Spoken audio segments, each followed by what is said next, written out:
আল্লাহ নবী জোহরের নামাজ পড়ার পরে ফাতেমার বাড়িতে এসে সালাম দেয়।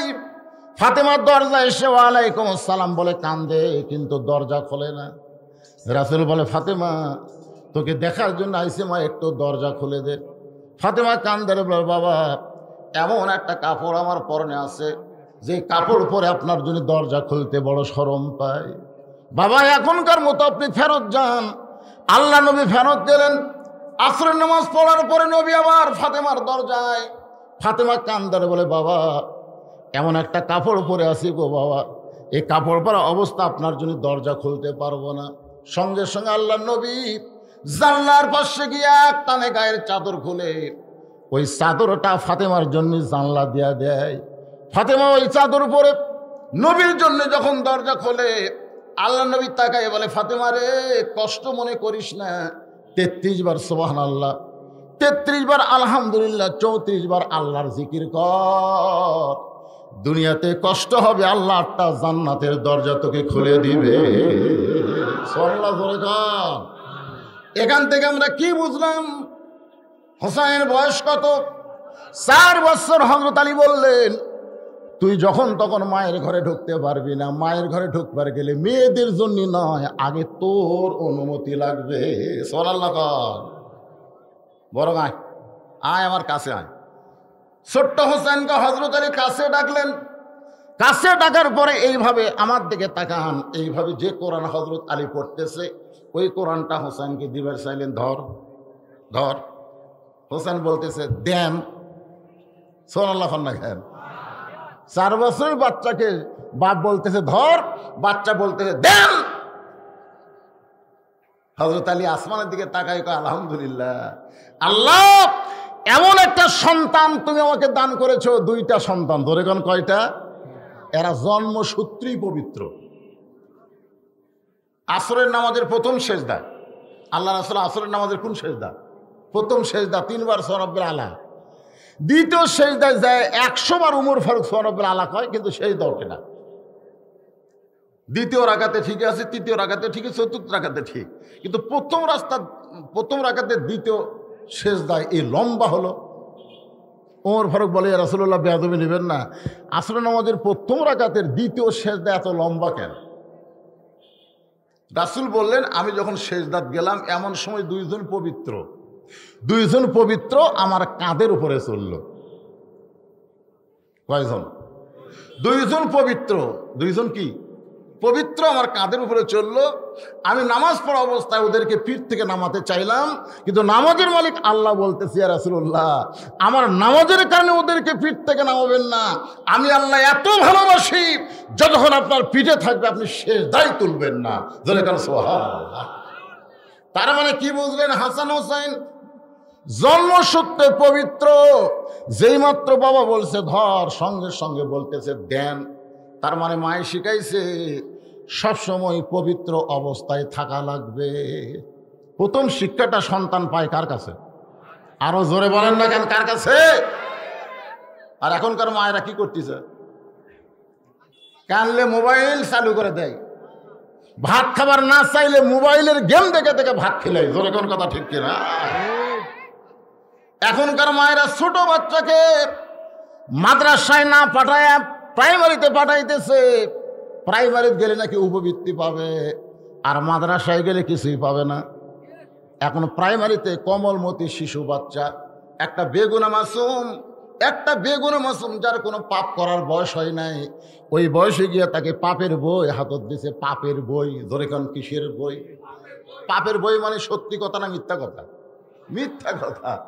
আইরে আইটিয়ে নায়ে ভরা দিয়ে নালে গেল বোয়াল মাসে, তাই না দেখে ভদর নাচে। আসলে এটা কেউ বাদী না হলে আওয়ামী লীগ বাদী হওয়া লাগতো। একটা নৌকা লিয়া কি একটা বেহাল অবস্থা।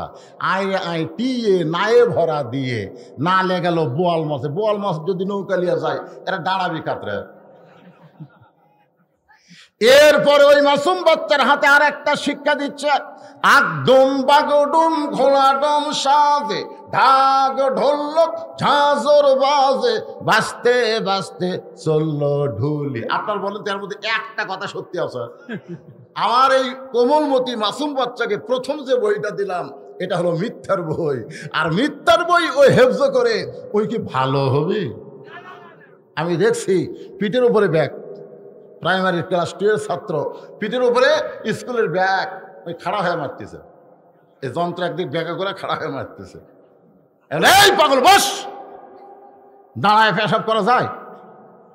এই কোথায় পড়িস? প্রাইমারিতে। কোন ক্লাসে? 2 এ পড়ি। তো কেমনে পেশাব করা লাগে তোর স্যার তোকে শিখাইনি?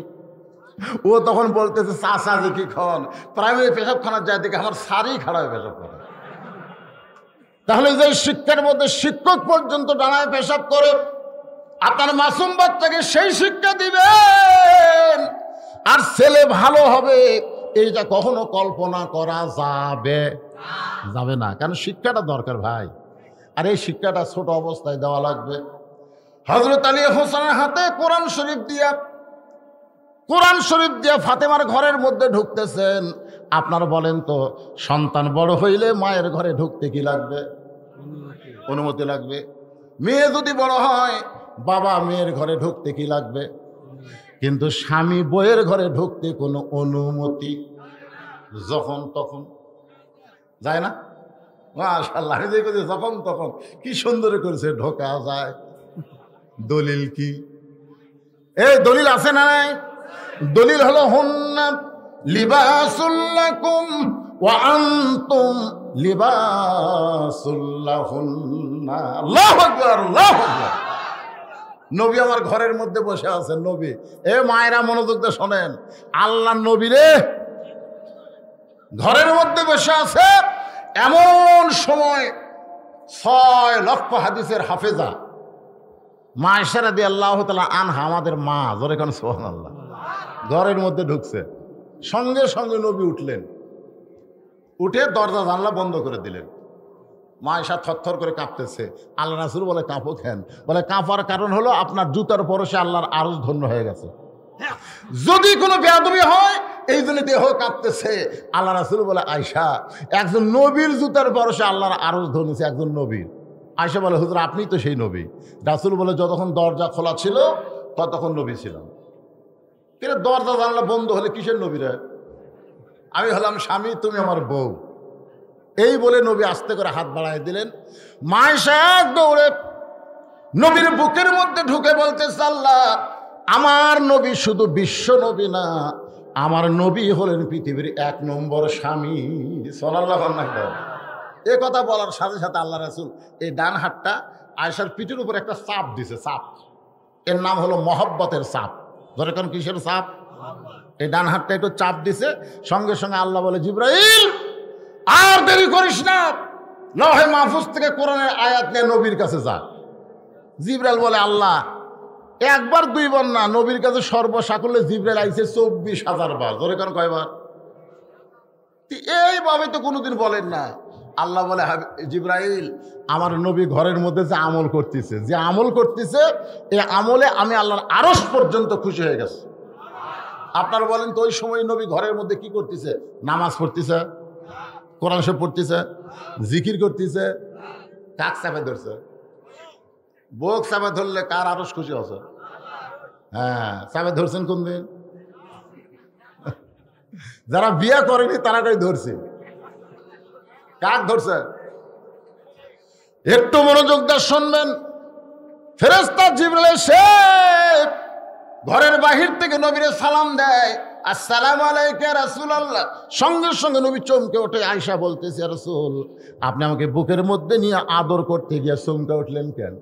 নবী বলতেছে, জিবরাইল বাহিরে। জিবরাইল যেই বলছে জিবরাইল বাহিরে, সঙ্গে সঙ্গে আয়েশা বলতেছে, এটা কি একটা টাইম হলো? বুকের মধ্যে নিয়ে যখন আদর করতেছেন তখন জিবরাইল আসলো। আমার যে শরম লাগতেছে। রাসূল বলে, আয়েশা রে, স্বামী স্ত্রী যখন মহব্বত করে একমাত্র আল্লাহ ছাড়া পৃথিবীর কেউ দেখতে পায় না। সুবহানাল্লাহ। মারাত্মক কথা। স্বামী স্ত্রী যখন মহব্বত করে একমাত্র আল্লাহ ছাড়া পৃথিবীর কেউ দেখতে পায় না। কেন পায় না? আমরা যখন বইয়ের সাথে মহব্বত করি তখন দরজা জানলা খুলে থই, এমনকি 2 বছরের বাচ্চা যদি কাছে থাকে তাকে আমরা দাদির কাছে পাঠিয়ে দিই। জোরে কোন কথা ঠিক কিনা? আমার জন্ম দেওয়া সন্তান, আমার হালাল বউকে আদর করব, তাও নিজের সন্তানকে আমরা ঘরত থুই না। আমরা স্বামীরা এমনভাবে বউরে মহব্বত করি। আর কতগুলা পাগলারা এই 14ই ফেব্রুয়ারি ভ্যালেন্টাইন ডে মানে কাতি মাসে কুত্তে তোলা লাগছে। জোরে কোন কথা ঠিক কিনা? যেখানে সেখানে হায় হায় প্রেমের গতি বেড়ে গেছে। এরকম কিছু যুবক যুবতী আছে না নাই? যেখানে সেখানে জোরে কোন কথা ঠিক কিনা? আল্লাহর বান্দা বান্দির একটু মনোযোগ দিয়ে শুনবেন। নবী চমকে গিয়ে বলে, জিবরাইল এই মুহূর্তে আপনি কেন আইছেন? ফেরেশতা জিবরাইল বলতেছে, রাসূলুল্লাহ আমি আমার ইচ্ছায় আসি নাই, আল্লাহর কোরআন নিয়ে আপনার কাছে হাজির হয়েছি। ঘরের মধ্যে কি করতেছেন আমি জানি না, তবে আল্লাহর আরশ খুশি হয়ে গেছে।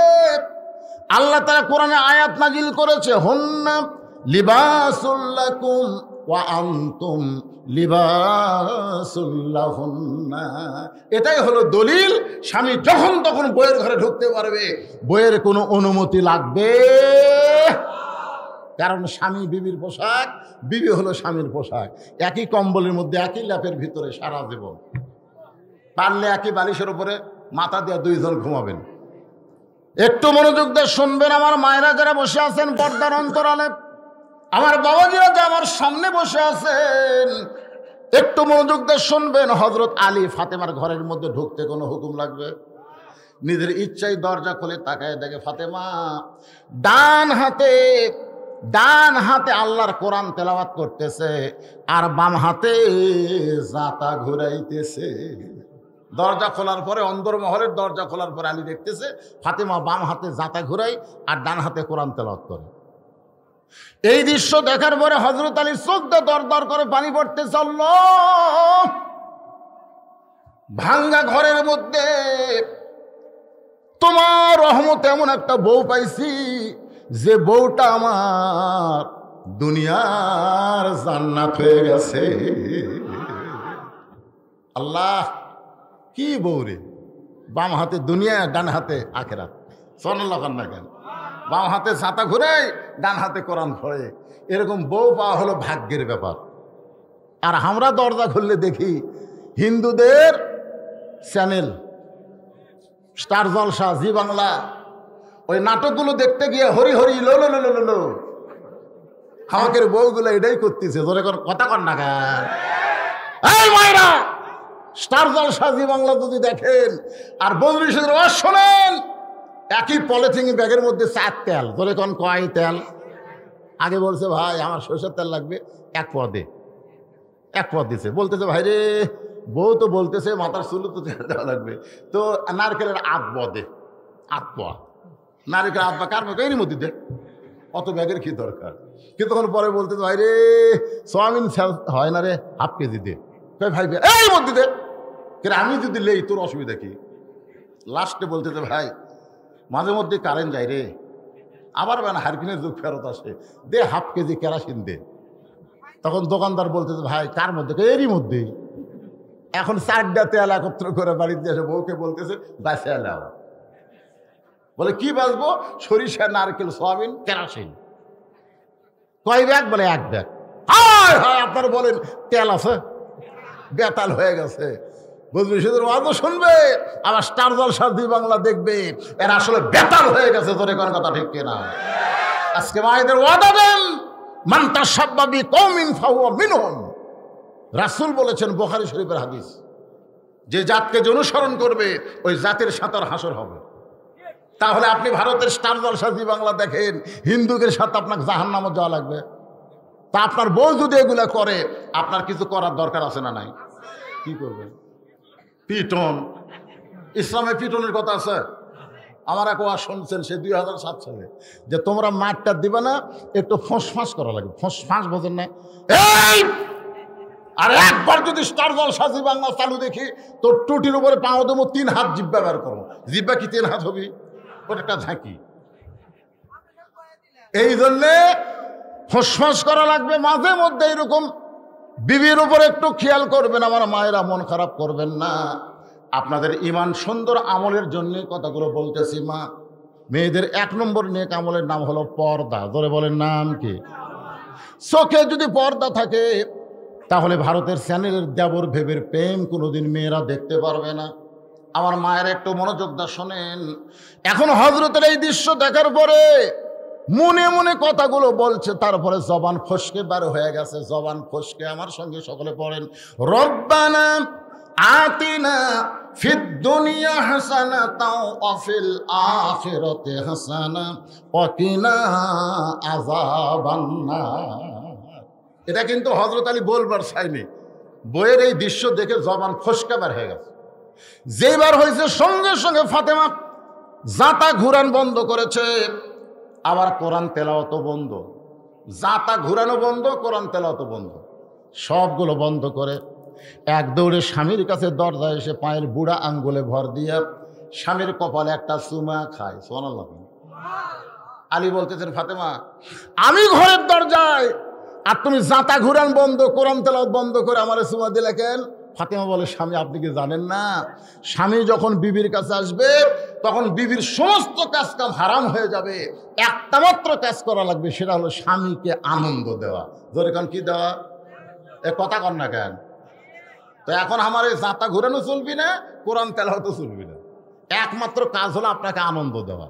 তাহলে স্বামী ঘরের মধ্যে আসলে বইয়ের কাম কি?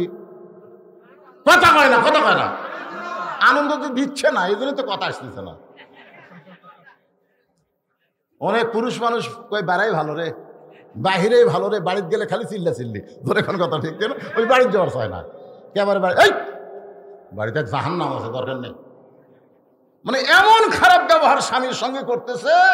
আল্লাহ রাসূল বলেছেন, ফাতেমা আল্লাহ ছাড়া কাউকে যদি সেজদা দেওয়ার হুকুম থাকতো তাহলে তোমাকে বলতাম আলীর পায়ে সেজদা কর, কিন্তু আল্লাহ ছাড়া অন্য কাউকে সেজদা দেওয়া যাবে না।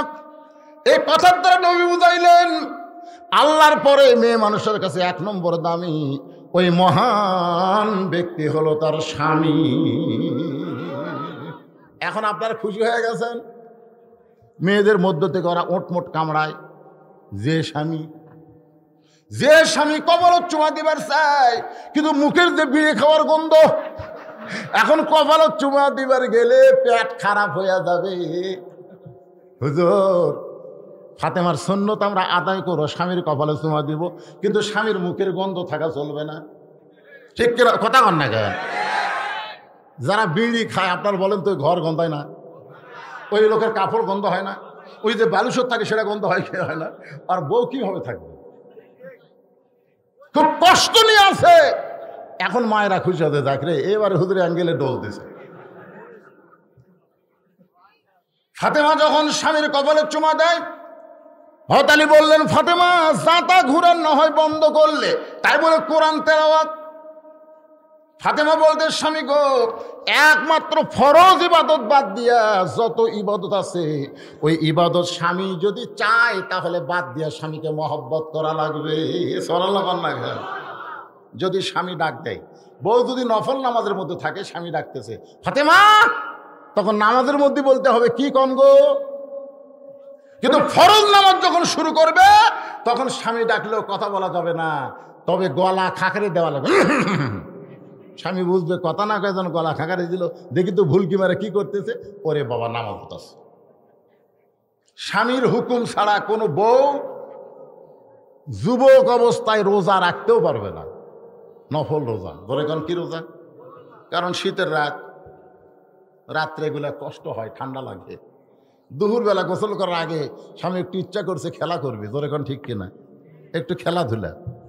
সুবহানাল্লাহ কান রে ভাই। আজকে আমাদের অনেকের মাজা নাই, খাড়া হওয়ার পারে না, তারপরেও খেলবার চাই। খেলা এত সোজা না রে, খেলবার গেলে মাজাত বল থাকালে কথা কন না কেন? অনেক যুবকের বিয়ে করার পরে আর খেলাধুলা ঠিক মতো হচ্ছে না। আমি ওই সকল যুবকদেরকে বলবো, আমরা শুধু কোরআনের তাফসির করি না, তোমাদেরকে ওষুধও দিবার পারি। কারণ এখানে আল্লাহ বলেছেন, কোরআনে আল্লাহ বলেছেন, আনুনাজ্জিলু মিনাল কুরআনি মা হুয়া শিফাউ ওয়া রাহমাতুল লিল মুমিনিন। গোপনে আমার সাথে যোগাযোগ করো, খেলা হবি না মানে। সুবহানাল্লাহ খান। সব কিছু কোরআনে আছে না নাই? তাহলে একটা স্লোগান দেন, আমি যে বলবো সব সমস্যার সমাধান, আপনার বলবেন দিতে পারে আল কোরআন। সব সমস্যার সমাধান আল কোরআনের আলো, কোরআন হাদিস যেখানে, দুনিয়ার মুসলমান লিল্লাহে।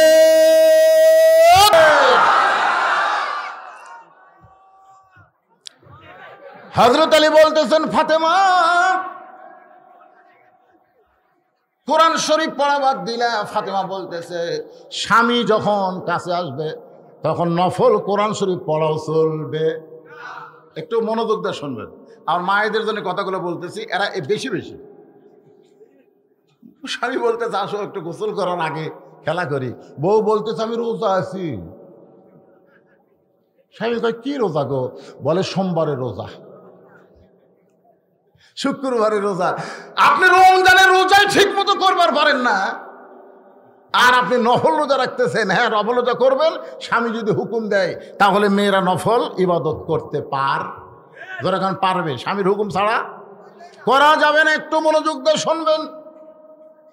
আলী বলে, ফাতেমা তোমার কপালে একটা চুমা খাবো। রাসূল বলেছেন, কোন স্বামী যখন বিবির কপালে একটা চুমা দেয়, তার আমল নামায় আল্লাহ একটা ওমরা হজের সওয়াব দেয়। খুশি না বেজার? আমি শফি ভাইকে বললাম, ভাই হজ করছেন? তাই ভাই এবছর জানুয়ারি মাসে ওমরা করছি। ওমরা করতে গিয়ে 1.5 লাখ টাকা খরচ হয়, কিন্তু বইয়ের কপালে একটা চুমা দিলে আল্লাহ একটা কবুল ওমরা হজের সওয়াব দেয়। আলীও ফাতেমার কপালে চুমা দিলেন। এর নাম হলো প্রতিশোধ। তুই আমারে দিবে আর আমি দেবো না? সুবহানাল্লাহ, সুবহানাল্লাহ। ফাতেমা বলে, স্বামী গো, কোরআন শরীফ তেলাওয়াত করতেছিলেন, কোরআন তেলাওয়াত বাদ দিয়া বইয়ের কথা মনে হলো নাকি? আপনি তো এই সময় ঘরের মধ্যে ঢোকেন না। আপনি কোরআন তেলাওয়াত করছেন। পুরুষ মানুষ কোরআন তেলাওয়াত করবে জোরে জোরে, আর নারীরা কোরআন তেলাওয়াত করবে আস্তে আস্তে। আস্তে আস্তে কোরআন তেলাওয়াত করা লাগবে। কোরআন শরীফও মেয়েরা জোরে পড়তে পারবে না। ঘরের মধ্যে কোরআন পড়তে, রাস্তাতে যাওয়ার সময় একটা পুরুষ মানে দাঁড়ায় শুনতেছে, গলা তো ভালোই রে, সেই গলা রে। মায়েদের জন্য বলতেছে, মা জোরে কোরআন তেলাওয়াত করা যাবে না। যদি যাইতো তাহলে পুরুষ মানুষ ফরজ নামাজ, বিশেষ করে মাগরিব এশা ফজরের নামাজ যদি বাড়িতে পড়ে, তারা কিন্তু জোরে কোরআন তেলাওয়াত করে। জোরে কোরআন ঠিক কিনা? কিন্তু মেয়েরা যত নামাজ পড়ে, কোনোদিন কি শুনছেন তারা জোরে কোরআন তেলাওয়াত করে? কোরআন তেলাওয়াত বাদ দেয় ঘরের মধ্যে কেন? আলী বলে, ফাতেমা তোমার হোসাইন। যেই বলছে তোমার হোসেন, সঙ্গে সঙ্গে ফাতেমা চমকে বলে, আমার হোসেন আবার কি করলো? আলী বলে, ফাতেমা হোসেনের নামটা শুনে তুমি চমকে ওঠো কেন? ফাতেমা বলে, স্বামী গো, আল্লাহর নবী দুনিয়া থেকে বিদায় নিয়েছে কয়েকদিন আগে নবী বিদায় নিয়েছে। আমার বাবা বিদায় কালে বললেন, ফাতেমা আমি দুনিয়া থেকে বিদায় নেওয়ার 6 মাস পরে তোকেও আবার আমার কাছে আসতে হবে। মারে মা, এই 6টা মাস তুই একটা হাসান হোসেনকে খেয়াল রাখবে মা। এই 2টা সন্তান বড় এতিম হয়ে যাবে। নানা দুনিয়া থেকে বিদায় নেওয়ার পরে 6 মাস পর্যন্ত ফাতেমা জীবিত ছিল। যে হাসান হোসেন নানাকে খুঁজে না পাইয়ে যখন বাড়িতে আসতো, ফাতেমা তাকায় দেখতো 2টা সন্তানের চোখ রক্তের মতন লাল। 2জনকে বুকের মধ্যে নিয়ে বলে, বাবু তোমরা কি খাওয়া দাওয়া করবা না? হাসান হোসেন বলে, মা গোটা মদিনায় খুঁজলাম মা, কিন্তু আমার নানাকে আমরা আর খুঁজে পাইলাম না। রাসূল বলে, ফাতেমা হাসান হোসেন যতদিন নানা নানা বলে কানবে, খবরদার আমার রওজার কথা বলতে পারবি না। এরা 2 ভাই যদি রওজার কাছে গিয়ে বলে, নানা ফাতেমা রে, আমি নবী আর ঘুমের মধ্যে থাকতে পারবো না, আমি হাসান হোসেনকে এত ভালোবাসি, ওদের ডাক শোনার পরে আমার ঘুম ভেঙে যাবে। কথাটা তারা বোঝা গেল, আমাদের নবী কিন্তু রওজার মধ্যে মরা না। মরা এখন হেজাতি কিছু বক্তব্য আছে। হেজাতি, এই হেজাতিরা কয় নবী হামাকের মতোই মরে গেছে। কিছুদিন আগে ইউটিউবে দেখলাম এক বক্তা বলতেছে নবী পচে গেছে। নাউজুবিল্লাহ, জোরে খবর না? আমার সঙ্গে যুবকেরা তোমরা একটু বলো, মুরব্বীরা পারবেন না, যুবকেরা তোমরা একটু আমার সঙ্গে হো হো করে বলবা, ইসলামের আলো জ্বালায়া দিয়া নবী ঘুমায়া আসেন সোনার মদিনায়। আপনি যে দরুদ পড়েন না নবীর উপরে, এই দরুদগুলো মদিনায় নবীর কাছে জমা হয়। সুবহানাল্লাহ খান, এখান থেকে প্রমাণ হয়ে গেল যার কাছে জমা হয় সে কোনোদিন মৃত্যু না, সে হলেন হায়াতুন নবী। জোরে বলেন ঠিক কিনা? আল্লাহ নবী বলে, ফাতেমা হাসান নিয়ে আমার কোনো টেনশন নেই রে ফাতেমা, দুনিয়া থেকে বিদায় নেওয়ার আগে আমার বড় টেনশন। হোসাইন বড় জেদি, ওর প্রতি একটু বেশি বেশি খেয়াল রাখবে মা। ফাতেমা বলে, স্বামী গো, আমার হোসাইন এমন কি করলো যেটা নালিশ দেওয়ার জন্য আপনি ঘরের মধ্যে ঢুকছেন? আলী বলে, ফাতেমা নালিশ দেওয়ার জন্য না, দরজায় কতগুলো মেয়ে মানুষ দাঁড়ায় আছে, তারা একটু তোমার সঙ্গে দেখা করবার চায়। কার সঙ্গে? তোমার সঙ্গে দেখা করবার চাই। এই খবর হোসাইন দিবারাই ছিল, কিন্তু ওর বয়স হয়েছে 4 বছর, এই জন্য অন্দর মহলে ঢুকতে দেই নাই। বরং হোসেনের হাতে এখন আল্লাহর কোরআন শরীফ দিয়া আমি স্বামী তোমার ঘরের মধ্যে ঢুকছি। সঙ্গে সঙ্গে ফাতেমা মুস্কি মুস্কি হাসে আর বলে, আলহামদুলিল্লাহ আলহামদুলিল্লাহ।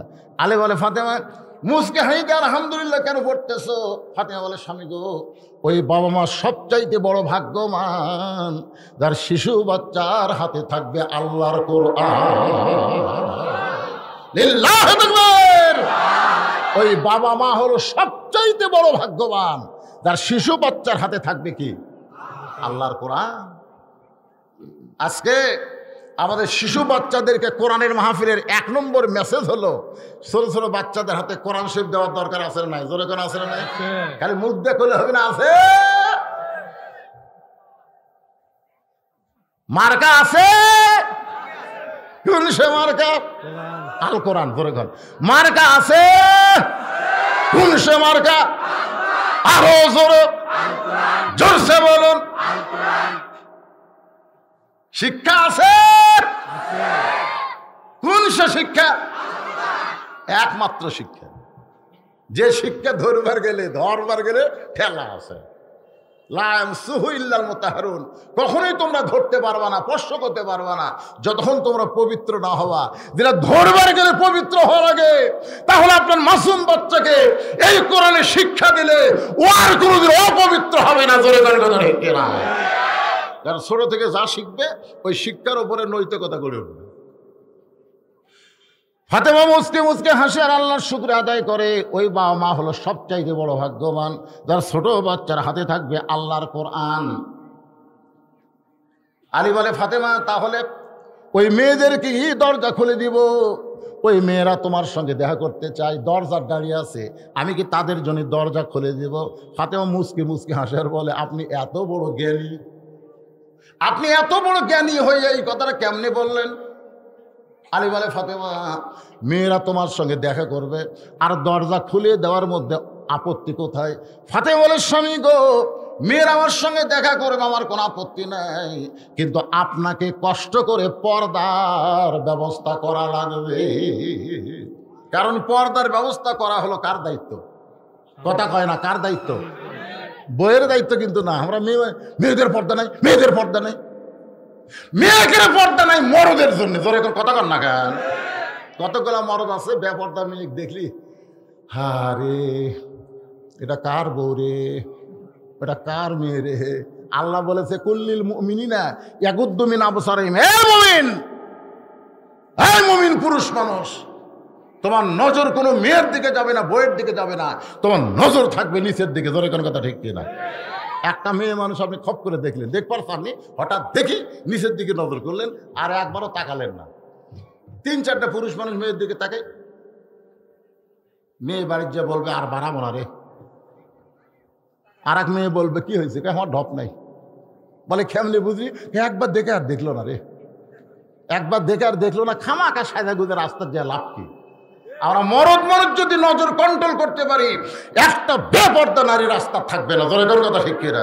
কিন্তু আমরা যে কুত্তের মতন দেখি, পড়ে না চোখের পলক কি তোমার রূপের ঝলক, দোহায় লাগে আসল দিয়া মুখটা ঢাকো। শোনেন, পর্দার যেখানে আয়াত আছে আগে পুরুষের কথা আল্লাহ বলেছেন, রাসূলও বলেছেন আদ-দায়ুসু লা ইয়াদখুলুল জান্নাহ, লা ইয়াদখুল। এখানে বড় আলেম বসে আছে, শুনে নেন ভাই। আফসোস করে বলতে স্যার 1 মাস পরে আমি রিটায়ার করব। আলহামদুলিল্লাহ কম। আমি বললাম ভাইরে রিটায়ার করার পরে খবর কি? 40 লাখের মতন আসি হুজুর। সুবহানাল্লাহ কম। আর আমরা বক্তারা রিটায়ার করলে, হ্যাঁ আসলেই তাই ভাই। আমারও এরকম একটা চাকরি আসছিল, কিন্তু আমি ওয়াজের ঠেলার চাকরি বাদ দিছি। এখন বুঝতেছি, আমি তখন জানি না যে এটা শেষ পর্যন্ত এরকম দামি হবে। তখন বেতন টেতন ঠিক মতো আসলো না, এই বেকার খাটা কি হবে রে। এখন আল্লাহর পক্ষ থেকে ভাইকে বলবো, আল্লাহ আপনাকে শান্তি দিবে, রিটায়ার হবে। রিটায়ার হওয়া শান্তির কিছু না, মনে আফসোস করবেন না। আল্লাহ পাক আপনারে বুঝাই দিল, চাকরি থেকে রিটায়ার হওয়া মানে সংসার থেকেও তোকে রিটায়ার হওয়া লাগবে। দুনিয়া থেকে রিটায়ার হয়ে পরজগতের পথে পা খুব জোরে জোরে বাড়াতে হবে। জোরে করে কথা ঠিক না? কি ব্যাপার হচ্ছেন বাজান, একটু খেয়াল করে শুনবেন। আর দায়ুস লা ইয়াদখুলুল জান্নাহ, দায়ুস কখনো জান্নাতে প্রবেশ করবে না। সাহাবীরা বললেন ইয়া রাসূলুল্লাহ, দায়ুস কোন নারী? আল্লাহ নবী বললেন দায়ুস কোনো নারী না, দায়ুস হলো ওই সকল পুরুষ মানুষ যাদের অধীনে নারীরা পর্দা করে না। এখন বলেন তো, পর্দা করার দায়িত্ব কার? ব্যবস্থা করার দায়িত্ব কার? পুরুষ। স্বামীর পুরুষের। হ্যাঁ পুরুষের, পুরুষগুলো হবে। ছোটটা পুরুষ, ছোটটা হচ্ছে নাবালক। আপনারা নাবালক, বালেক, পুরুষ এগুলো বোঝেন না আপনারা? ছোট একটা বাচ্চাকে এটা পুরুষ, আরে পুরুষ হয়ে নাবালেকি, বালেকি হয়নি। বাল্য বিয়া বন্ধ করো। বাল্য বিয়া মানে কি? তার মানে বিয়া করারই বয়স হয় নাই। একটু মনোযোগ দিয়ে শুনবেন। হঠাৎ হয়তো সিলেবাস মাইন্ড, মুখের একটু ভাষা কম বেশি হতে পারে, এটাকে ভুল আপনারা মনে করবেন না ভাইজান। পর্দা করার দায়িত্ব হলো স্বামীর, ব্যবস্থা করার দায়িত্ব কার? স্বামীর। ঠিক আছে, আপনার স্বামী হিসাবে গ্রহণ করেন। ফখরুদ্দিন সরকারের সময় একটা আমাদের দুঃসেজা বিরিদের কাছে র্যাবের ক্যাম্প, কিশোর ক্যাম্প, র্যাবের ক্যাম্প। এখন এক যুবক তার যুবতী বউকে নিয়ে হোন্ডার উপর তুলছে, এত জোরে মোটরসাইকেল চালাইতেছে যে বাতাসে তার নাই অন্যা গলাত গেছে, বুকের উপর আর নাই। তো র্যাবের আর্মির মেজর থামাই বলতেছে, এটা কে রে? আমার বউ স্যার। তো তোর বউ হুন্ডার উপরে বউয়ের গায়ে বোরকা নাই কেন? তখন বলে, স্যার আপনারা যে জায়গা ক্যাম্প করছেন আমি কি জানি? যদি জানতাম তাহলে এরকম ব্যবসায়ীরা বলে আসতাম। আল্লাহ রাস্তা আমাকে মাফ করে দেন। তখন র্যাবের মেজর বলতেছে, মা তুমি একজন মুসলমানের বউ হয়ে তোমার গায়ে বোরকা নাই কেন? মেয়েটা কান্দের বলে, হুজুর 1000 বার চাইছি, কিন্তু কিনা যদি না দেয় তাহলে কি করবো? স্বামী খুনাতে ঘুতে আমার, এই তুমি না কও গরম লাগে, এই মিথ্যা কথা কও কেন? র্যাবের মেজর হাসতেছে, আল্লাহ র্যাবের সামনে একটা বউ যদি স্বামীর দোষ দেয়, এই হাসরের ময়দানে গিয়ে বলবে, আল্লাহ আমি রাবে হওয়ার চাইছিলাম, ফাতেমা হওয়ার চাইছিলাম, কিন্তু স্বামী আমার বোরকা কেনা দেয়নি। ধরে কোন কথা ঠিক না? এই জন্যই ফাতেমা বলতে, স্বামী গো, মেয়েরা যদি আমার সঙ্গে দেখা করতে চায় তাহলে আপনাকে কষ্ট করে পর্দার ব্যবস্থা করা লাগবে। আলী মুস্কি মুস্কি হাসের বলে, ফাতেমা মেয়ের সঙ্গে মেয়েরা দেখা করতে গেলে কোনো পর্দা লাগবে না। এখানে যতগুলো মেয়ে আছে এক জায়গায় বসে আছে না নাই? এ দরকার আছে না নাই? এখন প্রত্যেকটা মেয়ে যদি বলতো আমরা কোনো মেয়ের সঙ্গে বসবো না, আলাদা আলাদা বসার ব্যবস্থা করেন, তখন মাহফিল কর্তৃপক্ষ বলতো তোমাদের আশাই দরকার নাই। অকরনা, 1 নম্বর আইন, অকরনা ফি বুয়ুতিকুন্না ওয়ালা তাবাররুজনা তাবাররুজাল জাহিলিয়াতিল উলা। রে মেয়েরা ঘরের মধ্যে থাক, ঘরের বাইরে হুশ না। আইনকার, আইনকার এখানে ওয়াজ শুনবার আইসেন। অনেক মেয়েরা পর্দার খেলাফি কাজ করতেছে, অনেক মেয়েরা করতেছে।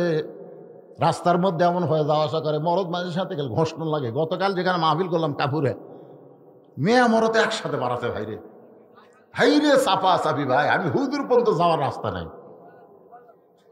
তাহলে কি বলতেছেন, একটা মেয়ে মানুষের শরীর যদি, এটা কি কাবা ঘর পাশায়?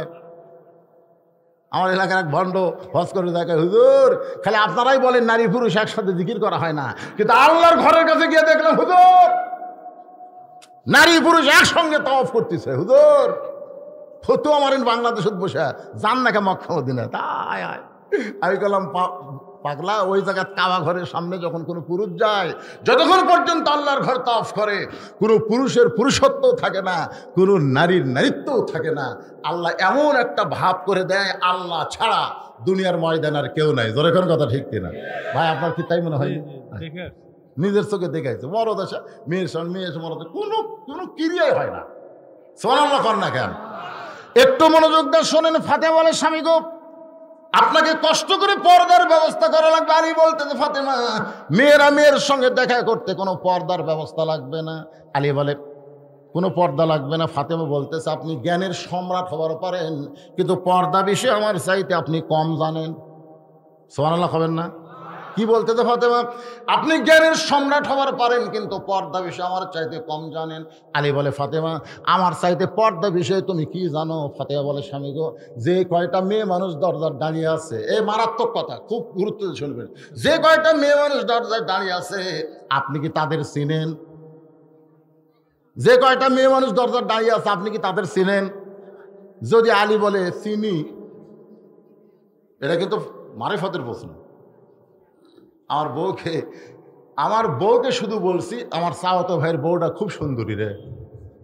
যেই কইছি আমার বউ বলতেছে, আপনি আলেম না লুচ্ছা। আমি বললাম, কেন? বলে, আপনার চাওয়াতো ভাইয়ের বউ সুন্দরী, এইটা আপনি আলেম হয়ে কেমনে দেখলেন? আমি সেই দিন কান ধরে তওবা করছি, কার বউ কেমন এটা বউয়ের কাছে বলা যাবে না। না, খালি এই তওবা করি না, আমি এই তওবা করছি যে আমার বউ ছাড়া অন্য কারো বউ আমি দেখবো না। ফাতেমা বলতেছে, দরজায় যে কয়টা মেয়ে দাঁড়িয়ে আছে, আপনি কি তাদের চিনেন?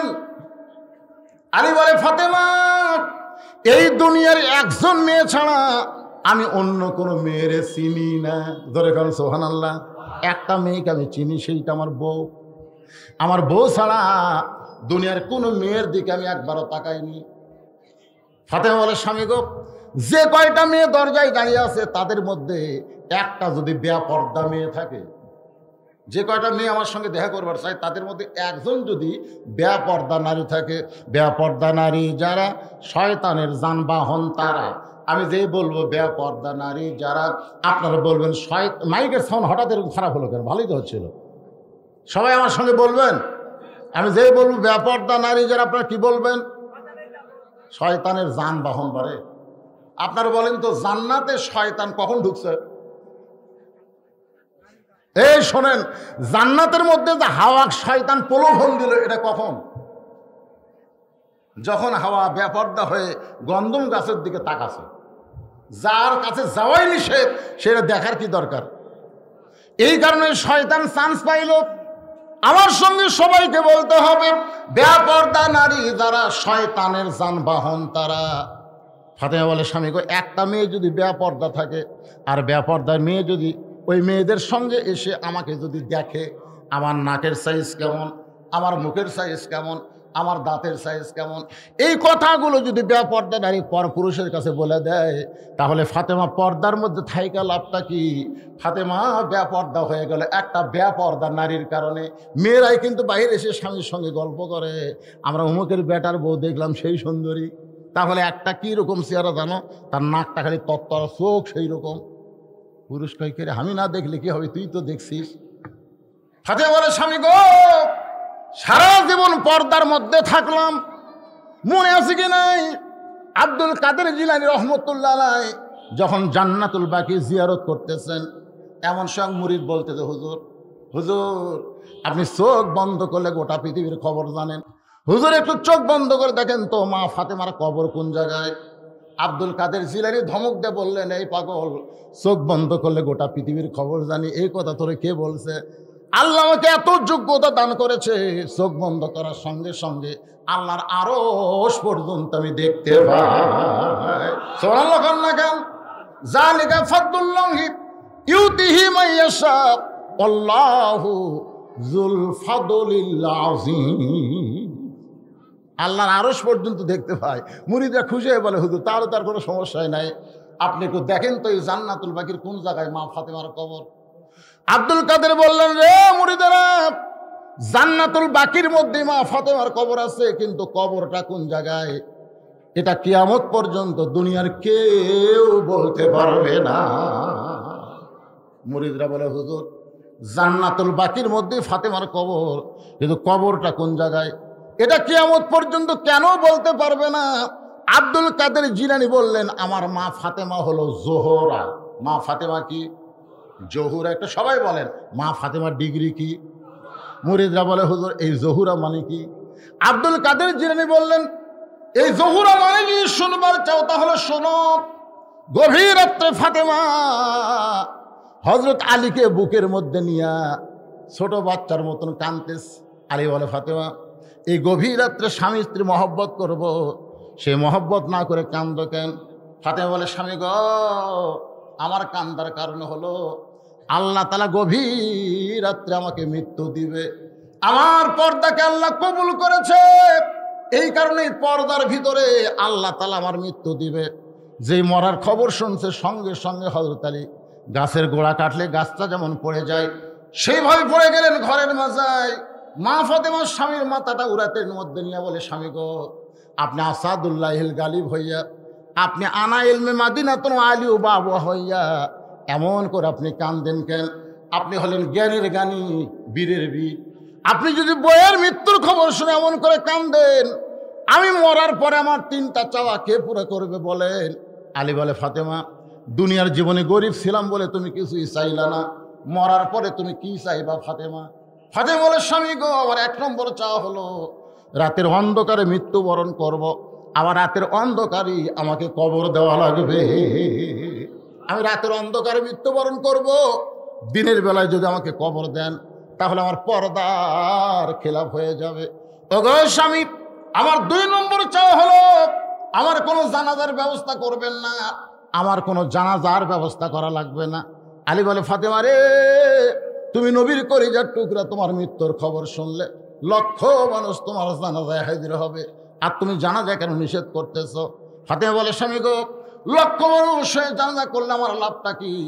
লক্ষ মানুষ যদি বলে ফাতেমা ভালো, আর আপনি যদি বলেন ফাতেমা ভালো না, ওই লক্ষ মানুষের দোয়া যে ফাতেমার এক তিল পরিমাণ লাভ হবে না। আর দুনিয়ার তামাম মানুষ যদি বলে ফাতেমা খারাপ, তাহলে আপনি যদি বলেন আমার বউ ভালো, স্বামীর সার্টিফিকেটে আল্লাহ ফাতেমার জন্য 8টা দরজা খুলে দিল। সুবহানাল্লাহ কইলেন, কিসের 8টা দরজা? জান্নাতের 8টা দরজা বললেই বুঝবেন জান্নাত। ধরে যান সুবহানাল্লাহ। ওগো স্বামী, আমার 3 নম্বর চাওয়া হলো আমার লাশটা কিন্তু খাটনিতে তুলবেন না। আমার দেহের ওজন কত এটা দুনিয়ার কোনো পুরুষ মানুষ জানে আমি চাই না। আজকে যদি আমার বাবা থাকতো দুনিয়ায়, তাহলে মরা মেয়ের লাশের খাটনি বাবা কান্দে নিবার পারত। আমার হাসান হোসেন যদি বড় হইতো, তাহলে মায়ের লাশের খাটনি কান্দে নিবার পারত। তখন স্বামী 6 মাস আগে আমার বাবা দুনিয়া থেকে বিদায় নিছে। হাসান হোসেন এত ছোট, মায়ের লাশের খাটনি কান্দে নিবার পারবে না। আপনি শুধু আমার লাশটা কান্দে করে নিয়ে জান্নাতুল বাকির পূর্ব কোনায় সবুজ রঙের একটা বাতি জ্বলবে, ওই বাতি বরাবর আমাকে দাফন করে দিবেন। বইয়ের কবর খুঁড়তে যদি আপনার কষ্ট হয়, তাহলে আপনার একান্ত বন্ধু যদি কেউ থাকে দুনিয়ায়, তার একটু বলে দিবেন ফাতেমার কবরটা যেন গোপনে খনন করে দেয়। গভীর রাত্রে হযরত আলী আবু যর গিফারের জানলার মধ্যে কাঁদতেছে। আবু যর গিফারে চমকে উঠলেই গভীর রাত্রে ফসফস করে কে কান্দে রে? দরজা খুলে তাকায় দেখে পৃথিবীর শ্রেষ্ঠ বীর হযরত আলী আবু যর গিফারের জানলার কাছে কাঁদতেছে। আবু যর বলে, আলী ভাই, জীবনে বহু যুদ্ধ তোমার সঙ্গে করলাম, কোনো যুদ্ধে তোমাকে পরাজিত হয়ে কাঁদতে দেখি নাই। আজকে তোমার জীবন এমন কি যুদ্ধ শুরু হলো, আমার জানলার পাশে এমন করে কেন কাঁদতেছ? আলী বলতেছে, আবু যর, একজন পর্দানিশী দুনিয়া থেকে বিদায় নিবে, এ রাতের অন্ধকারেই তাকে দাফন করা লাগবে। যারে আবু যর, জান্নাতুল বাকির পূর্ব কোণে একটা কবর কর। আবু যর গিফারি, আলী রে, কে মরবে গভীর রাত্রে সেই পর্দানিশীর নাম কি তোমার মুখস্থ নাই? আলী বলতেছে, আবু যর, 6 মাস আগে আমার হাসান হোসেন নানা হারাইছে, আজকে 6 মাস পরে গভীর রাত্রে তাদের মা বিদায় নিয়ে আমার 2টা সন্তানকে ছেড়ে চলে যাবে। আবু যর গিফারি বলে, আলী, দোয়া কর আল্লাহর কাছে এই মুহূর্তে ফাতেমার মৃত্যু যেন না হয়। আলী বলতেছে, আবু যর, খামাকা চিন্তা করে কোনো লাভ নাই, যা যা একটা কবর কর, কারণ ফাতেমার দোয়া কবুল করছে কে? এখানে নতুন করে দোয়া দিয়ে রাত কেন যাবে না? যা একটা কবর কর। আবু যর গিফারি কোদাল নিয়ে জান্নাতুল বাকির পূর্ব কোণায় সবুজ রঙের একটা বাতি জ্বলতেছে, যেই বাতির কোনো তার নেই, যেই বাতির কোনো সুইচ নাই, বিনা তারে বিনা সুইচে আমার আল্লাহ তাআলা অটোমেটিক জ্বলায়া দিছে। লিল্লাহে তাকবীর। তাহলে চিন্তা করেন, এই দরজা নাই, কবরে কোনো আলো বাতাস ঢোকার ব্যবস্থা নাই, কিন্তু ইমানের নূর নিয়ে যদি কবরে আপনি যাইতে পারেন, আপনার ইমানের নূরটাই আপনার কবরে আলো দিবে। জোরে কোন কথা ঠিক কিনা? আর আমল পুরুষের জন্য 1 নম্বর কি? মনে ভুলে গেছে। আপনি জানেন কবরে যাওয়ার পরে প্রথম প্রশ্নই হবে মান রব্বুকা। প্রথম প্রশ্ন কি? মান রব্বুকা প্রশ্ন হবে। আপনাকে ওটা লাগবে না, উত্তর দেওয়ার জন্য আপনাকে কিছুই করা লাগবে না। আপনি সারা জীবন যে নামাজ পড়ছেন, ওই নামাজে আপনার পক্ষে দাঁড়িয়ে বলবে, এই মুনকির নাকির, কাকে রব সম্পর্কে প্রশ্ন করতেছিস? কাকে? একটা আরামের ঘুম দিছে, ডিস্টার্ব করিস। মুনকির নাকির বলতে তুমি খেয়ে বলে আমি ওর নামাজ। তুমি জানো মুনকির নাকির সারা জীবনে কয় ওয়াক্ত নামাজ পড়ছে? 10 বছর থেকে 70 বছর পর্যন্ত 5 ওয়াক্ত নামাজ পড়ছে। হিসাব করতে কয় ওয়াক্ত হয়? মুনকির নাকির আমার কাছে তো ক্যালকুলেটার, এই ক্যালকুলেটার নাই তো মান রব্বুকা প্রশ্ন করিস। মসজিদে ঢুকেই এই লোকটা আলহামদুলিল্লাহ রাব্বিল আলামিন বলে হাত বাড়ছে, সূরা ফাতিহা শুরু করছে, রুকুত গিয়ে সূরা রাব্বিল আযীম, সেজদায় গিয়ে সূরা রাব্বিল আলা। বল সারা জীবনে কতবার রব রব করছে? সেই রব রব স্বীকার করে কেবল এসে কবরে একটা আরামের ঘুম দিছে, আবার প্রশ্ন করিস মান রব্বুকা। মুজনাকির কয় আল্লাহ তোমার বান্দাকে মান রব্বুকা প্রশ্ন করলে নামাজ যে খেপা খেপছে, আল্লাহ কাই যে নামাজ যে কবর আইছে তার মান রব্বুকার প্রশ্নের উত্তর হয়ে গেছে। তোরে কেন সুবহানাল্লাহ। আর যারা নামাজ না পড়ে কবরে যাচ্ছেন তার কি খবর? কি আবু যর গিফারি তাকায় দেখে অলৌকিক ভাবে একটা বাতি জ্বলতেছে, যেই বাতির কোনো তার নাই, যেই বাতির কোনো সুইচ নাই, বিনা তারে বিনা সুইচে আমার আল্লাহ জ্বলায়া দিছে। ওই বাতির তলায় গিয়া তাকায় দেখে বাতির আলোটা গোলাকার হয়ে পড়ে নাই, 4 কোণা হয়ে আলোটা পড়েছে। ওই আলোর মধ্যে আবু যর গিফারি কোদাল দিয়ে কবর খুঁড়তেছে আর বলতেছে, ও কবর তুই কি বলতে পারিস এই গভীর রাত্রে আমি কবর খুঁড়তে কেন আসলাম? কবর রে তুই কি জানিস তোর মধ্যে এমন একজন মহিষী নারীকে দাফন করা হবে, আল্লাহ নবীর মেয়ে হওয়ার পরেও নবী তাকে মা হিসাবে সম্মান দিয়েছে। সুবহানাল্লাহ। কান্না কেন? আল্লাহ নবীর কে? ফাতেমা নবীর কে? মেয়ে। জোরে কান, ফাতেমা নবীর কে? কিন্তু হাদিস শরীফ পড়ে দেখেন, আল্লাহ রাসূল একদিন সাহাবীর সামনে বলতেছে, আল্লাহ আমাকে 3টা মেয়ে দিছে। আল্লাহ আমাকে হাসান হোসেন বসে আছে, আর তাদের সামনে নবী বলতেছে আল্লাহ আমাকে 3টা মেয়ে দিছে। সাহাবীরা বললেন, হুজুর আপনার মেয়ে 3টা কে? বলে কুলসুম আর রোকেয়া আর জয়নাব। সাহাবীরা বলল, হুজুর আপনার মেয়ে কে? বলে কুলসুম আর রোকেয়া আর জয়নাব। হাসান হোসেন চিৎকারে বলে, না না, আমার মায়ের কথা কি তোমার মনে নাই? আল্লাহ রাসূল 2 নাতিকে বুকের মধ্যে নিয়ে বলতেছে, পাগলা ফাতেমা তোদেরও যা আমারও তাই। জোরে করে সুবহানাল্লাহ। নবী বুঝাই দিলেন ফাতেমা আমার মেয়ে না, ফাতেমা আমার মা। নবী মেয়েকে মায়ের মতন সম্মান করতেন। জিজ্ঞাসা করা হলো, হুজুর ফাতেমাকে আপনি মায়ের মতো সম্মান করেন কেন? আল্লাহ রাসূল বললেন, তাহলে শোনো, তায়েফের ময়দান থেকে রক্তমাখা শরীর নিয়ে আমি যখন মক্কা ফিরে আসলাম, মক্কাতে আসার পরে ওই সময় আমার 4টা মেয়ে ছিল। 3টা মেয়ে ঘরের মধ্যে ঢুকে আমাকে বলতেছে, বাবা তায়েফবাসীর বড় নিষ্ঠুর বাবা, এত পাথর আপনাকে মারছে, গোটা দেহ দিয়ে রক্ত পড়তেছে, এই কষ্ট আপনি কেমনে সহ্য করবেন?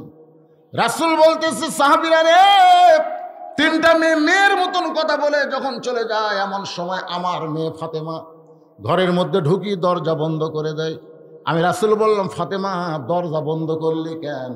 ফাতেমা বলতেছে, বাবা তোমার মাধ্যমে আল্লাহর কাছে আমার কিছু কথা আছে। সুবহানাল্লাহ। কোন ওসিলাতি ইলাইকা, মানে নবীর মাধ্যমে, নবী ছাড়া কি আমাকে আল্লাহর সাথে যোগাযোগ হবে? এজন্য সবাই আমার সঙ্গে বলেন, উপায় নাই রে, উপায় নাই রে, উপায় নাই, নবী বিনে আল্লাহ পাওয়ার উপায় নাই। ফাতেমা বলতেছে, বাবা তোমার মাধ্যমে আল্লাহর সঙ্গে আমার কিছু কথা আছে, দরজা বন্ধ করে। জোরে কোন, কি বন্ধ করে? রাসূল বলে দরজা বন্ধ করলি কেন? বলে তোমার আল্লাহর গুমুর ফাঁস হয়ে যাবি, এটা দুনিয়ার মানুষ জানুক, এটা আমি ফাতেমা চাই না। রাসূল বলে ইমনি হক পাথর মারা যে কষ্ট দিছে, তুই আবার কি করার চাস? ফাতেমা বলে বাবা, ইব্রাহিম নবীর জন্য আল্লাহ যদি নমরুদের আগুনের চুলা শান্তির বাগান বানার পারে, মুসা নবীর জন্য আল্লাহ দরিয়াকে যদি রাস্তা বানাবার পারে, তাহলে আমার বাবার জন্য তায়েফের পাথর আল্লাহ তুলা বানাবার পারল না কেন? একজন আমাকে বলতে, হুজুর কাবা ঘর ধ্বংস করতে আসলো আব্রাহা বাদশাহ, আল্লাহ আবাবিল পাখি দিয়ে আব্রাহা বাদশাকে ধ্বংস করে দিল। আজকে কাবা ঘরের মতোই তো বাইতুল মুকাদ্দাস, আর সেই বাইতুল মুকাদ্দাস ইসরায়েলি ইহুদিরা দখল করতেছে, আল্লাহকে এখন ঘুম পাড়তিছে। আমি বললাম তুই বেঈমান হয়ে গেছিস, কারণ একজনের ঘুম নাই, তিনি কে? কথা কয় না। সূরা আপনারা আয়াতুল কুরসি পড়েন না? আয়াতুল কুরসির মধ্যে কি আছে? সিনা তাও কে রে? 5 ওয়াক্ত নামাজের পরে 5 বার আয়াতুল কুরসি পড়লে আল্লাহ তাকে 5টা পুরস্কার দিবে। সাহাবের বলল হুজুর কি পুরস্কার? রাসূল 1 নম্বর পুরস্কার হলো ঈমানের সাথে তার মৃত্যু হবে। 2 নম্বর পুরস্কার হলো তার কবরে কোনো কষ্ট হবে না, তার প্রশ্নের উত্তর আল্লাহ সহজ করে দিবে। 3 নম্বর পুরস্কার হলো হাসরের ময়দানে আল্লাহ তাকে বিনা হিসেবে জান্নাত দিবে। 4 নম্বর পুরস্কার হলো বীজ আকারে পুলিশেরাত পাড়ি দিয়ে চিরস্থায়ীভাবে জান্নাতুল ফেরদাউসে তারা জায়গা পাবে। তাহলে সে আয়াতুল কুরসি মুখস্থ করার দরকার আছে না নাই? আয়াতুল কুরসির মধ্যে আছে সিনা তাও ওলা নাও, আল্লাহর ঘুম তো দূরের কথা, তন্দ্রাও নাই।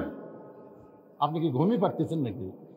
এখানে গল্প হচ্ছে, আল্লাহর ঘুমও নাই, তন্দ্রাও নাই। একবার মুসা আলাইহিস সালাম তুর পর্বতের কিনারে গিয়ে বলতেছে, আল্লাহ একলা একলা বসে থাকো, তোমার ঘুম ধরে না? আল্লাহ কয় তোর কি মনে হয়? না কিছু মনে হয় না, তাই বলতেছি। আল্লাহ বলে মুসা 1 গ্লাস পানি নিয়ে যা। মুসা 1 গ্লাস পানি নিয়ে আইছে, এসে দাঁড়া আছে। আল্লাহ কয় ঘুম, মুসাক ধর। ঘুম আসা মুসাক ধরছে, গিলাস পড়া ভাঙে গেছে। আল্লাহ কয় মুসা পানির খবর কি? তুমি জানো না আমার ঘুম আসা? কতক্ষণ পানি নিয়ে দাঁড়ায় থাকবো? ঘুম ধরে পড়ে গেছে। আল্লাহ কয় মুসা রে, ঘুমের কারণে 1 গ্লাস পানি কন্ট্রোল করবার পারলি না, তাহলে আমি আল্লাহর যদি ঘুম থাকতো, কুল কায়নাত কেমনে কন্ট্রোল থাকতো? জোরে কোন কথা ঠিক কি না? আপনারা বলেন আল্লাহর কি ঘুম আছে?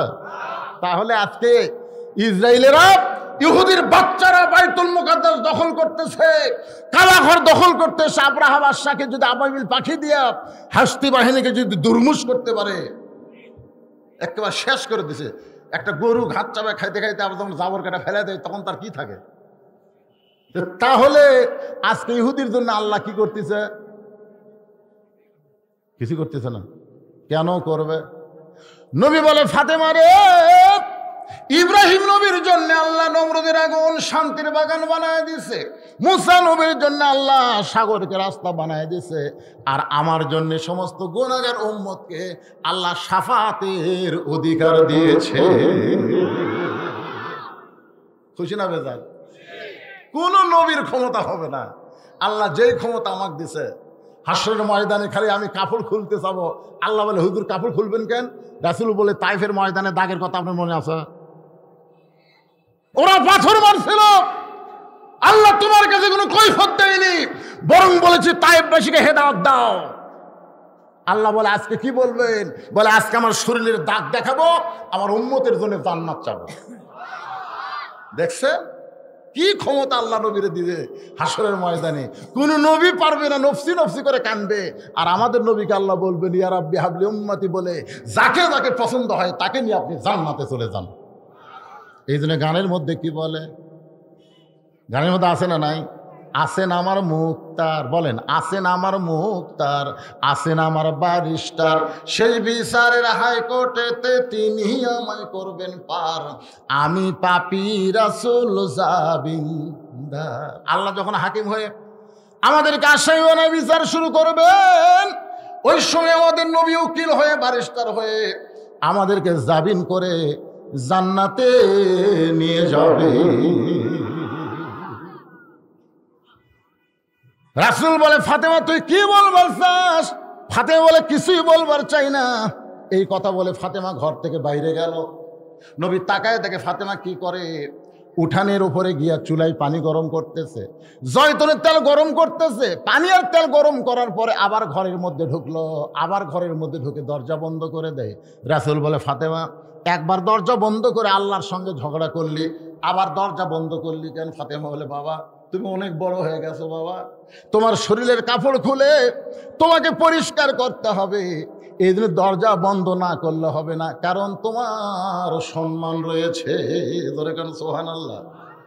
রাসূল চমকে উঠলো। মা যেমন ছোট বাচ্চারে গোসল করায়, ফাতেমা নবীর গায়ের জুব্বা খুলে যত জায়গায় তায়েফবাসী পাথর মারছে, যত জায়গায় কেটে কেটে রক্ত বের হয়েছে, ওই গরম পানির মধ্যে নরম কাপড় চুবড়াইয়া চুবড়াইয়া নবীর গায়ের সমস্ত ঘাগুলো পরিষ্কার করে ওই নরম হাতের মধ্যে জয়তুনের তেল নিয়ে যখন ক্ষতস্থানে লাগায় দেয়, রাসূল বলে, সাহাবীরা রে, ফাতেমার কোলকে বালিশ বানায় কখন যেন ঘুমায় গেছি, ওই ঘুমের ঘরে স্বপ্নে দেখি আমার মা আমেনা আমার শিয়রের পাশে দাঁড়ায় আছে।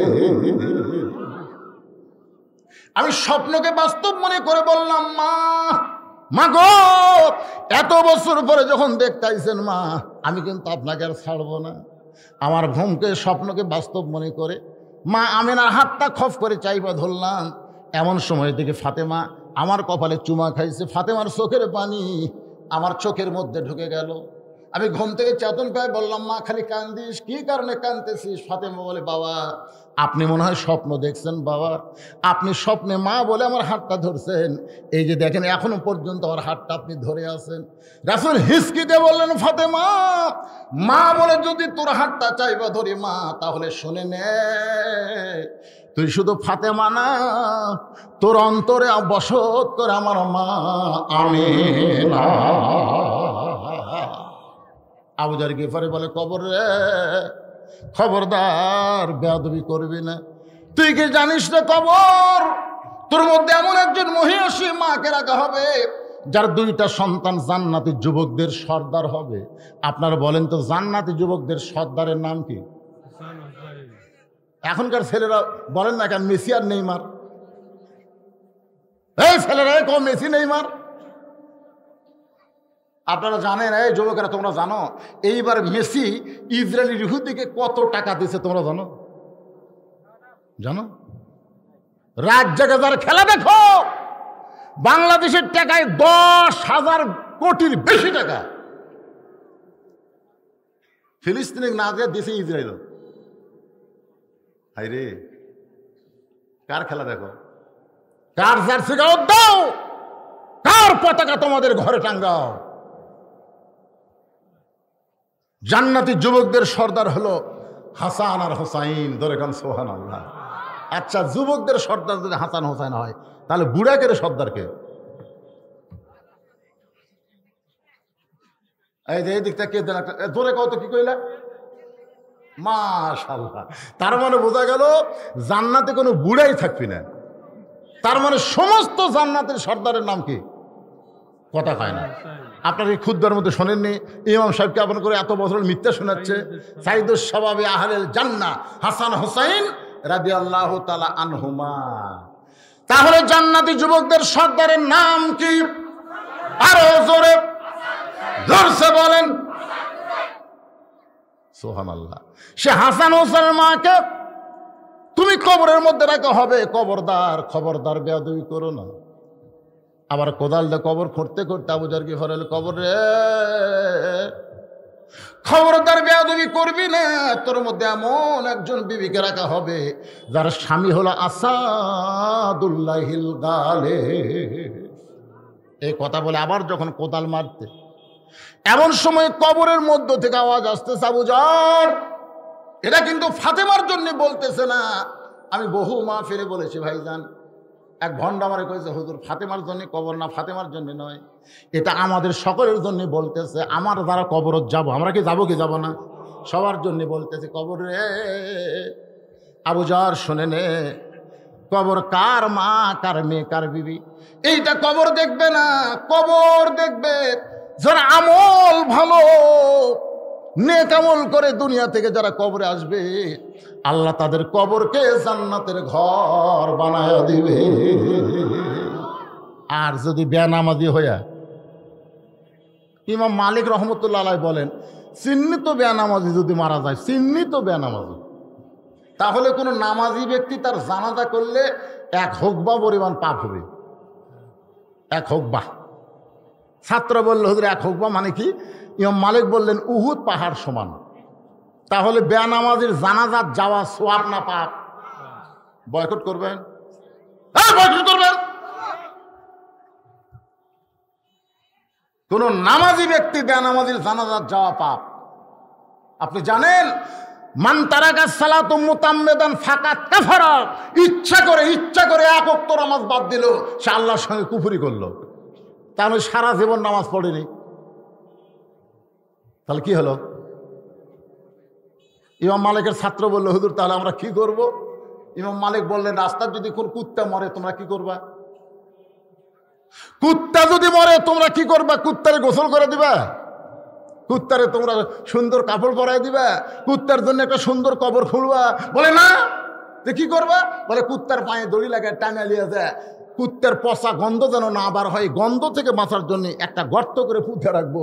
ইমাম মালিক বললেন, খালি একটা বেনামাজিকে এইভাবে পুঁতে রাখো, আর বাংলাদেশে নামাজের ওয়াজ করা লাগবে না, এমনি মানুষ নামাজি হবে। ধরে কথা কর না, তুই করে সারা জীবন নামাজ পড়ো বাবা, নামাজ পড়ো বাবা। একটু মনোযোগ দিয়ে শুনবেন, এমন কথা কবর থেকে উচ্চারণ হয়েছে। আবু যর গিফারীর হাতের মধ্যে আর কোনো বল নাই, দেহের মধ্যে কোনো বল নাই, কোদাল ফাইলা দিয়ে পাগলের মতন দৌড় মারছে। নির্দিষ্ট সময় হযরত আলী ফাতেমার দেহখানা কান্দে নেওয়ার জন্য, খাটনিতে নেওয়ার জন্য না, কান্দে নেওয়ার জন্য। ধরে কারণ কোথায় নেওয়ার জন্য? কারণ খাটনিতে তুললে 4 জন কান্দে নিবে। আমার মায়ের খাটনি কয়েকদিন আগে আমরা কবরে নামালাম। আল্লাহ তাআলা আমার মাকে 4টা সন্তান দিয়েছে। আমরা 4 ভাই, পৃথিবীর কোনো মানুষ লাগে নাই। আমরা 4টা ভাই মায়ের লাশ কান্দে করে কবরে নিয়ে গেলাম। সুবহানাল্লাহ না কেন? 4টা যদি ছেলে না থাকে, 4টা যদি ছেলে না থাকে, এখন মেয়ে মানুষের লাশ কারা কারা কান্দে নিবে? পাইকারি হারে সবাই পারবে? কথা কর না কেন? শালি মরছে, দুলা ভাই কান্দত লিছে, হবি? যাদের সঙ্গে বিবাহ বসা হারাম, যাদের সঙ্গে বিবাহ বসা কি? আরো জোরে গান, যাদের সঙ্গে বিবাহ বসা হারাম, কেবলমাত্র তারাই নারীদেরকে কান্দে নিবার পারবে। মায়েরা শোনেন, আপনি মরে গেলে আপনার চেহারা কোনো দুলাভাই দেখা জায়েজ না হারাম? এ কথাটা জোরে কর না কেন? শালি মরে গেল, শালির চেহারা দুলাভাই দেখবে, সবাই বলতে তো হারাম। দুলাভাই গেলে মুচকি মুচকি হাসে, সবাইকে হাসিস কেন? বলে বাচ্চা থাকতে হায় হায়, তুই দেখা দেখি ভাই। আর মরে গেলি দেখা যাবি না, কটা বাংলাদেশ রে, বাঁচতে পর্দা মানে না, কিন্তু মরার পরে মানে রে। কি কথা কন না কেন? মরার পরে যেরকম মানতে হবে, জীবিত অবস্থায় তার সাথে কম মানা যাবে? ধরে গান কম মানা যাবে? মানতে হবে। মেয়েরা বলবে, হুজুর এত ওয়াজ আমাদের জন্য করলেন, এত ওয়াজ করার কারণ হলো তোমাকে হাতি সব।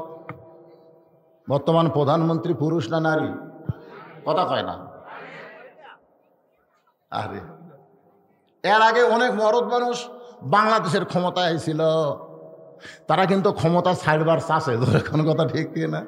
কিন্তু মেয়ে মানুষ একবার যদি ক্ষমতা পায়, শাশুড়ি সবসময় বাড়ির চলাবার চায়, বেটার বউ আসলে ওই চাবি আর দিবার চায় না। কথা কন না কেন ভাই?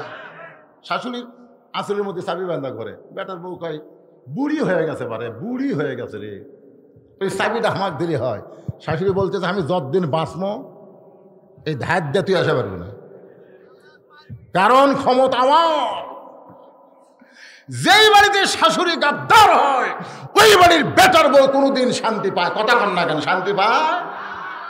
মেয়েরা মেয়েদেরই শত্রু, পুরো মরদ মানুষ মেয়েদের শত্রু না। আমি দেখছি বহুদিন আমার বউ আমার কানের মধ্যে সে ফিসফিস করে কয়, তোমার মা ভালো না, তোমার মা ভালো না। আমি একদিন আব্বাকে কইলাম, বাবা আমার বউ তো মাঝে মধ্যে কয় তোমার মা ভালো না, আপনার বউয়ের খবর কি? আব্বা এই তোর বউ হওয়ার মা হয়, তোর মাও হয়। ঠিকই আছে, আপনার বউ হওয়ার মা হয়, কিন্তু কিছু কয় কিনা? ফেমা তো আমার কানো তো কয় তোমার বেটার বউ ভালো না, তোমার বেটার বউ ভালো না। আমি তখন দেখলাম যে আমার মাও দেখবার পারে না আমার বউকে, আমার বউকেও দেখতে পারে না আমার মাকে। এখানে পুরুষের কোনো দোষ নেই। আজকে বাংলাদেশে যত অঘটন ঘটতেছে, যত অন্যায় অপকর্ম চলতেছে, অধিকাংশ হলো নারীর কারণে। কথা কন না কেন ভাই, কথা কন না কেন? আজকে বুঝবার পারতেছে না, পরে বুঝবেন, কিন্তু তখন বুঝবার কোনো কাম হবে না। আমার মায়ের একটু পর্দার অন্তরাল থেকে ভালো করে শোনেন মা। হযরত আলী ঘরের মধ্যে ঢুইকা দেখে ফাতেমা নিজে নিজেই গোসল করেছে। মরার পরে যে গোসল, এই গোসলটা ফাতেমা মরার আগেই করছে। সুবহানাল্লাহ। কারণ দুনিয়ার কোনো মেয়ে মানুষ ফাতেমার দেহ দেখুক এটাও ফাতেমা চায়নি। ফাতেমা নিজে নিজেই কাফনের কাপড় পরেছে, তারে কেউ কাফনের কাপড় পরায় দেখ এটাও ফাতেমা পছন্দ করে নাই, বরং নিজে গোসল করে নিজে কাফনের কাপড় পরে বাদান শুধু মুখ আর দুইটা হাত বের করে রাখছে। শুধু মুখ আর দুইটা হাত বের করে রাখার কারণ হলো তার দুই পাশে দুইটা সন্তানকে ফাতেমা আদর করে করে ঘুমায় দিছে। কারণ এই দুইটা সন্তান যদি না ঘুমায় যায় তাহলে গোপনে কবর দেওয়া বড় কঠিন হবে। ধরে কোন কথা ঠিক কিনা? হযরত আলী তাকায় দেখে ডান পাশে হাসান ঘুমায় গেছে, বাম পাশে হোসেন ঘুমায় গেছে। এখন কি করবে? নির্দিষ্ট সময়ে আবার বেশি দেরি করলে সূর্য উদয় হবে, বইয়ের চাহিদা পুরা করা যাবে না। এই জন্য হযরত আলী হাসানের বুক থেকে ডান হাতখানা টান দিয়া, হোসেনের বুক থেকে বাম হাতখানা টান দিয়া এই দুইটা হাত কাপড়ের মধ্যে ঢুকাই দিয়া কাপড়ের কাপড় মাথায় বাঁধে আলী কান্দে করে জান্নাতুল বাকির পূর্ব কোনায় আবু জর কবর সাইরা দে, আবু জর কবর সাইরা দে। আলী বলার আগে আল্লাহ তাআলা আবু জরকে কবর থেকে সরাইয়া দিছে। ধরে গেল সুবহানাল্লাহ। চারিদিকে তাকায় দেখে কেউ নাই। আবু জরকে ঘরে গেল কোন জায়গায়? কোথায় গেল আবু জরকে? সরি, কবরের কাছে গিয়া দেখে আর্ধেক কবর খনন হয়েছে, পুরাপুরি কবর খনন হয় নাই। পুরুষ মানুষের জন্য কবর পর্যন্ত কবর খুনলে হবে, হাঁটু পর্যন্ত খুনলে হবে, কিন্তু মেয়েদের জন্য বুক পর্যন্ত কবর খোলা লাগবে। ধরে কোন ঠিক কি না? আপনার বোঝেন না?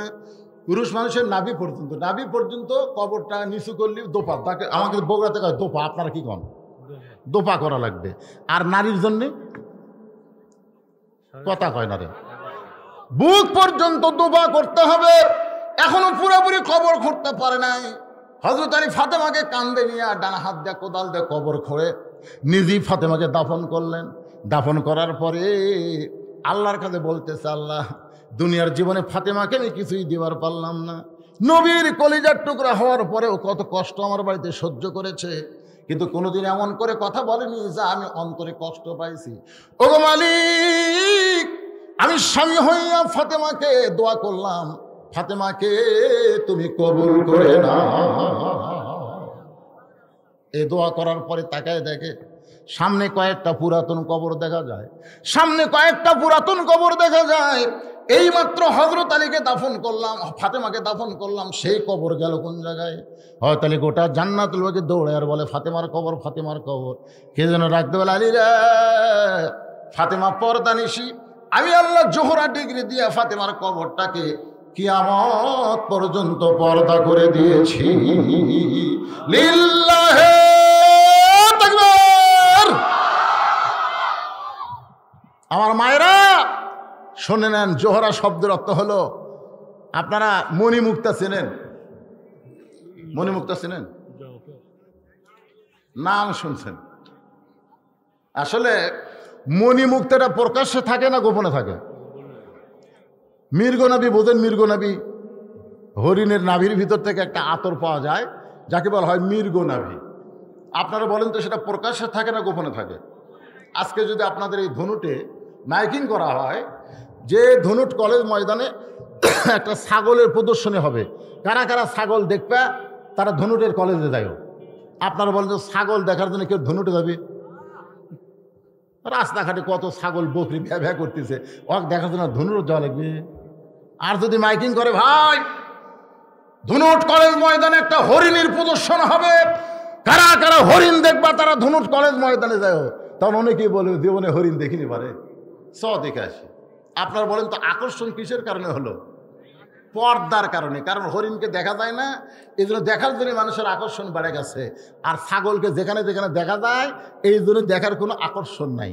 আজকে নারীরা যদি হরিণের মতন পর্দার ভিতরে থাকতো তাহলে পুরুষের আকর্ষণ বেড়ে যেত, ডিমান্ড চাইতো না, মোহর না দিয়ে বিয়ে করতো। ধরে কোনো কথা ঠিক কিনা? কিন্তু যেটি সেটি, একটা বোরকা পড়ছে পর্দা করেনি। আপনারা বলবেন হুজুর বোরকা পড়ছে পর্দা করেন, এটা আবার কেমন কথা? আমি মায়েদের জন্য বলতেছি, মা শোনেন, বোরকা পড়তে হবে। আমরা দেখছি ছোটবেলায়, আমার ছবি হয় দেখছে, আমার নানি যখন বোরকা পরে গেছে, নানি কিন্তু চিকন মানুষ, কিন্তু হেই মোটা। মোটা কেন? বোরকার মধ্যে ব্যাগ, বোরকার মধ্যে পানের ডাবরি, বোরকার মধ্যেই সব বোরকার মধ্যে নিয়ে চিকন মানুষ মোটা হয়ে গেছে। রাস্তার কোনো মরদ মানুষ দেখলে এটা মানুষ না পেতনুরি, এত মোটা।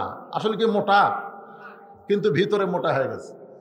এখন এমন একটা বোরকা পরছে টাইট ফিটিং, লেস লুস লাগায় এত সুন্দর করছে ভাই, তাকায় দেখে বেড়া থেকে সব যন্ত্রের মাপ বোঝা যায়।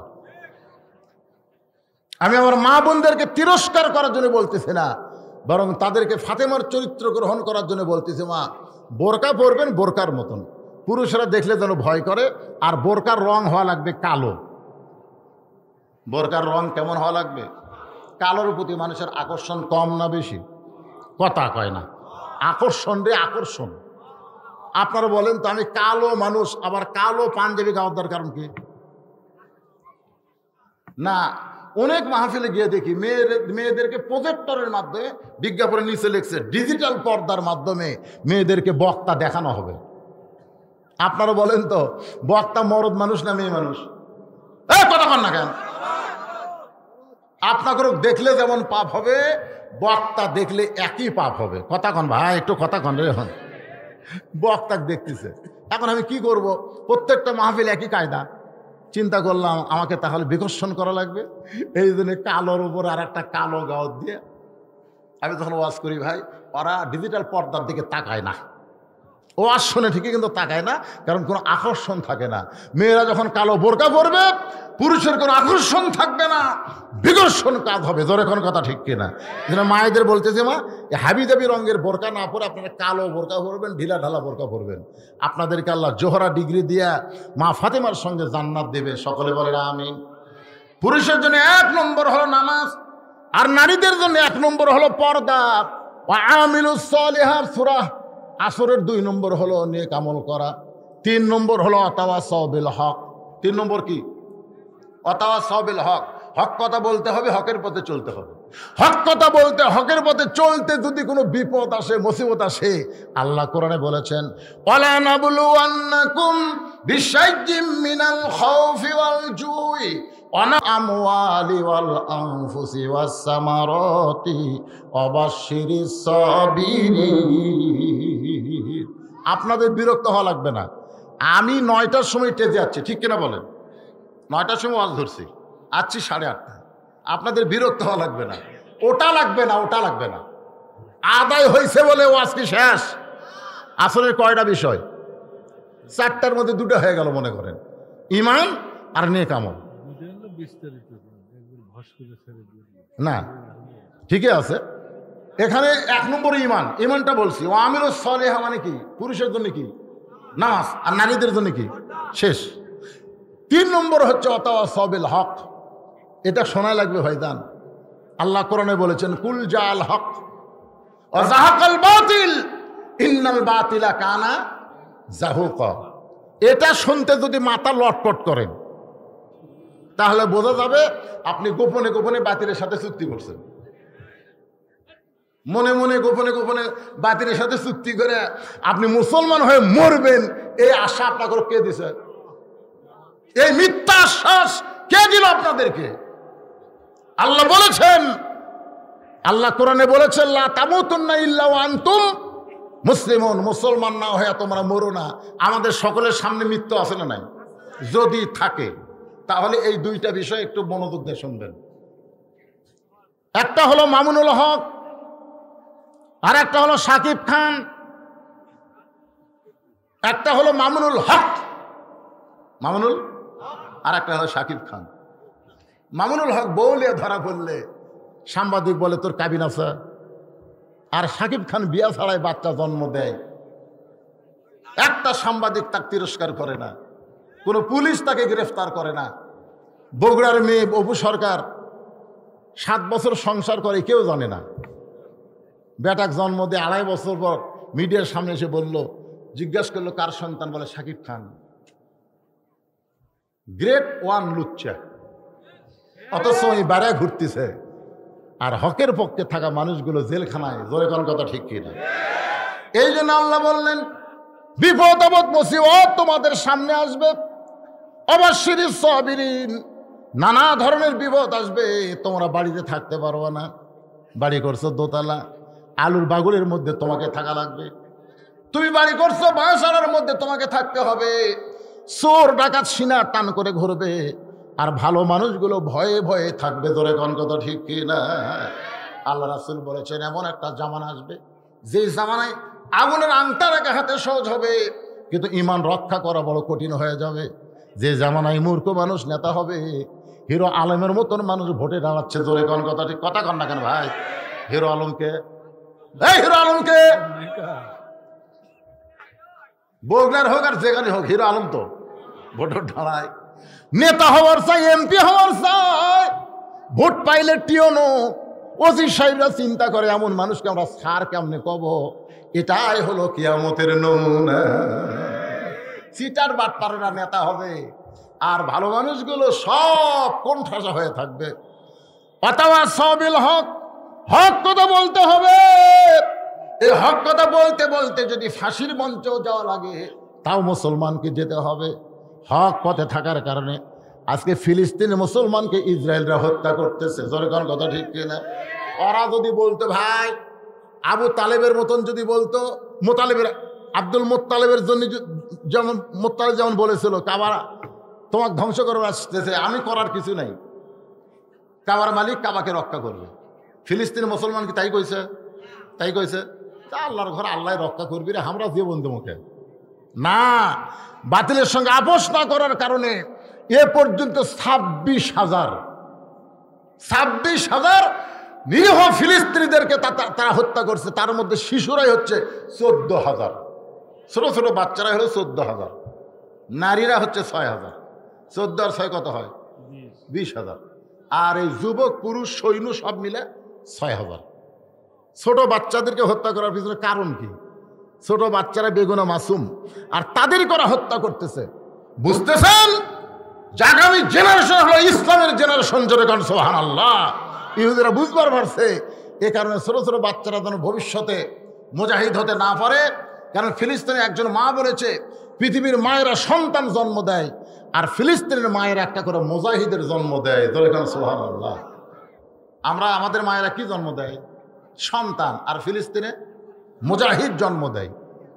8 বছর 9 বছরের বাচ্চারা পাথর নিয়ে ইহুদি সৈন্যকে মারতে গেছে। ইহুদি সৈন্য গুলি করেছে, ওরা দুনিয়া থেকে বিদায় নিছে। এখন মা জানবার পরে তার সন্তান শহীদ হয়ে গেছে। এখন কপালে চুমা দিয়ে আল্লাহর শুকরিয়া আদায় করে বলতেছেন, ওয়ালা তাকুলু লিমান ইউকতালু ফি সাবিলিল্লাহি আমওয়াতুন বাল আহইয়াউ ওয়ালাকিন লা তাশউরুন। যত বিপদই হোক, যত কষ্টই হোক, এরপরেও আল্লাহর কোরআনের পথে কারা কারা থাকবেন? আল্লাহকে একটু হাত তুলে দেখান তো দেখি। 2 হাত টান টান করে তুলবেন।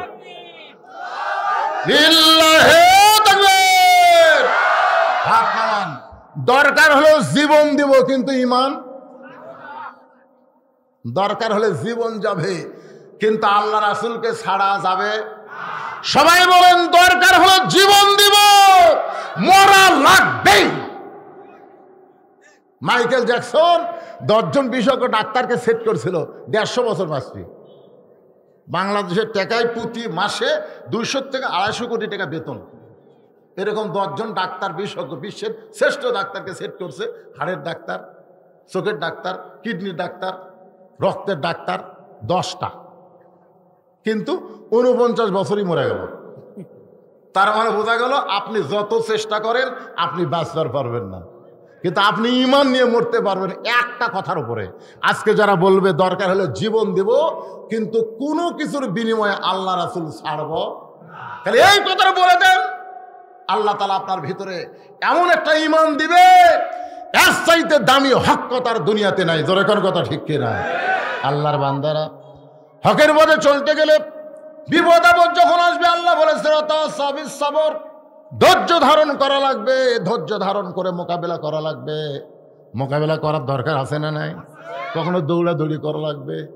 মুসা বলতেছে, আল্লাহ ফেরাউন দলবল নিয়ে আমাকে ঘিরে ধরেছে, আমি কি করব? আল্লাহ কয় দৌড়া, আল্লাহকে দৌড়তে। মুসা বলতেছে, আল্লাহ তোমার কলেমার দাওয়াত দিয়ে আসে, আমি যদি দৌড়াই আর এরা যদি আমাকে ধাবড়ায়, তাহলে জনগণ কি করবে? জনগণ বলবে আল্লাহর শক্তি নাই রে। দেখে ফেরাউনের গ্রুপ কি হারে মুসারে ধাবড়ায়।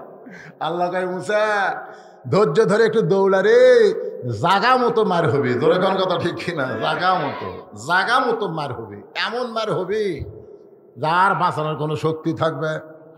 এই জন্য তাসাবিস সবর, ধৈর্য ধারণের কথা সূরা আসরের শেষ পয়েন্টে আল্লাহ বলতেছেন। এই ধৈর্যটা কেমন? মায়ের পায়ের তলে সন্তানের জান্নাত। আপনারা বলেন তো, মায়ের পায়ের তলে সন্তানের জান্নাত আল্লাহ কেন বললেন?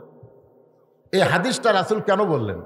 বাপের পায়ের তলে সন্তানের জান্নাত না দিয়ে মায়ের পায়ের তলে কেন দিলেন? মা জন্ম দিছে, বাবায় আনন্দে মাতিয়া সাগরে ভাসাইয়া সেই যে চইলা যায় খবর লয় না। মাজন ধরিয়ায় উদরে কত কষ্ট করে, 10 মাস পরে পায় প্রসবের বেদনা। এমন দরদি ভাবে কেউ হবে না আমার মা, মা গো। এখন সেই মায়ের প্রথম বাচ্চা হবে, পেটে বাচ্চা ধারণ করছে, বুঝবার পারে নাই, কিন্তু প্রসব একটা বেদনা আছে, সেটা কষ্ট না শান্তি? এত কষ্ট। আমি আমার বউরে কইছিলাম, প্রসব বেদনা যখন শুরু হয় তখন ব্যথা কোন জায়গাত করে? আমি মনে করছিলাম বাচ্চা নিচ দিয়ে আসবে, এই নিচের দিকে ব্যথা করে। আর বউ কয়, স্বামী গো এটা আপনি মরদ মানুষ শুনে কি করবেন? বলে আমি বক্তা ওয়াজ করবো। আমার বউ কইল, ওই বাচ্চা যখন দুনিয়াতে আসতে চায় তখন মনে হয় বাচ্চা মায়ের কলিজার মধ্যে কামড় দেয়। এত কষ্ট। মা চিল্লায় বলে মরে যাবো, বিষ খাবো, গলার দড়ি দিব, আর এই জীবন রাখবো না। এত কষ্ট আর সহ্য করা যায় না। দাদি নানি দৌড়ে গিয়া, দাদি নানি মানে কি? কয়েকবার জন্ম দিয়েছে, ধরে কোন ঠিক না? দাদি নানি বুঝতেছেন না? দৌড়ে গিয়া নরম কাপড় পানির মধ্যে চুবড়াইয়া কপালে দিয়া বলে ধৈর্য ধর। কথা হয় সবে সবর, ধৈর্য ধর, ধৈর্য ধর, মা হবি, পায়ের তলে সন্তানের জান্নাত আল্লাহ দিবে। এইটা এমনি এমনি হবে না রে, ধৈর্য ধর। অনেক বোঝানোর পরে যখন কানবার চাই, দাদি বলতেছে দাঁতে কামড় দে, দাঁতের উপরে দাঁত দেখ, কামড় দে, কান্দিস না, চিল্লাস না, মানুষ তো দুর্নাম করবে। এখন এত কষ্ট, দাঁতের উপর দাঁত দে, মা ধৈর্য ধারণ করে, জীবন মনে হয় চলে যাবে। এই ধৈর্য ধরার কারণে এক সময় বাচ্চা প্যা করে কান্না দেয়, মা সাথে সাথে বেহুশ হয়ে যায়। মা যখন বেহুশ হয়ে গেছে, ওই বাচ্চাটারে গোসল করায়া পরিষ্কার করে এনে মায়ের বুকের উপর যখন দেয়, ওই বাচ্চার দেহের পরশে আল্লাহ তাআলা মায়ের হুঁশ ফিরাইয়া দেয়। মা তখন বাচ্চাকে মুখের কাছে নিয়ে একটা চুমা খাবার চাই। দাদি চিৎকার করে বলে, চুমা খাস না, এই জন্যই গলার দড়ি দিবার চাইলি, এর জন্য বিষ খাবার চাইলি, এর জন্যই তুই মরার কামনা করলি, তার এবার চুমা খাস কেন? লাত্তি দিয়া ফেলে দে। মা বলে, দাদি নানি গো, কষ্টের পরে এমন শান্তি হবে। এই বাচ্চা যখন আমার বুকের উপরে উঠছে, আমি যখন হাতটা মুখের কাছে নেই, আমার প্রসব বেদনা সব আমি ভুলে গেছি। একটা বাচ্চা পাওয়ার পরে মা যেমন তার সমস্ত কষ্টের কথা ভুলে যায়। আজকে বাংলাদেশে হকের পক্ষে যারা কষ্ট করতেছে, আল্লাহ বলে ধৈর্য ধরে কর্ম কর। একদিন বাংলার আকাশে কলেমার পতাকা যখন উড়বে, আল্লাহর কোরআনের যখন বিজয় হবে, সন্তান বুকে পাইলে মা যেমন খুশি হয়, মুসলমানেরা তেমন খুশি হবে। তাহলে ধৈর্য ধরার দরকার আছে না নাই? অনেকের নাই। ওই যে আমি দেখলাম দরজাত, ওই যে ওদের শুরু করা খাড়া আছে, ওরা ধৈর্য ধরে দাঁড়িয়ে আছে, আর আপনাদের মধ্যে কিছু কিছু অধৈর্য। আর যে কতক্ষণ হবি রে? না, আমার ঘড়ি কাছে আছে ভাইজা, আমি জানি 2 ঘন্টা করলে হবে না। ভাই বলছে 3 ঘন্টাও না 2 ঘন্টাও না। আমি এইটা দেখেই তো আলোচনা করতেছি। 2 ঘন্টা 20 মিনিট এক টান আলোচনা করলাম। আমি অসুস্থ মানুষ, আমার 25 তারিখে 2 ঘন্টা কয় মিনিট? 25 মিনিট। এদেরকে কাছে আমার মিনিট আছে। 2 ঘন্টা 25 মিনিটে এক টান আওয়াজ করলাম। আপনারা শুনলে কষ্ট পাবেন। 25 তারিখে আমার মা দুনিয়া থেকে চলে গেছে। চলে যাওয়ার পরে আমার মন এতভাবে ভেঙে গেল, আমার ওয়াজ করার মতন কোনো শক্তিই ছিল না। যাদের মা নাই তারা বুঝতেছে, মায়ের মতন আপন কেহ নাই রে দুনিয়ায়, মা জননী নাই রে যাহার এই দুনিয়ায়, তাহার কেহ নাই, মায়ের মতন আপন কেহ নাই রে দুনিয়ায়। মায়ের অস্থরি কি বলবো প্রসবের কথা। আমার দাদি কইছে, ভাই রে তোর টাইনা বার করতে তোর মাথা লম্বা হয়ে গেছিল রে, পরে তোর মাথা থাবড়ে থাবড়ে আমরা গোল করছে। কি বলবো প্রসবের কথা, মা বিনে সেই ব্যথা কেউ তো বুঝিবে না, মাজন ঠেকিয়া সন্তানের দায়, অকালে মা মারা যায়, কেন সে মায়ের ভক্তি করবা না। আপনারা বলেন তো, আপনাদের কাছে শাশুড়ি ভালো না মা ভালো?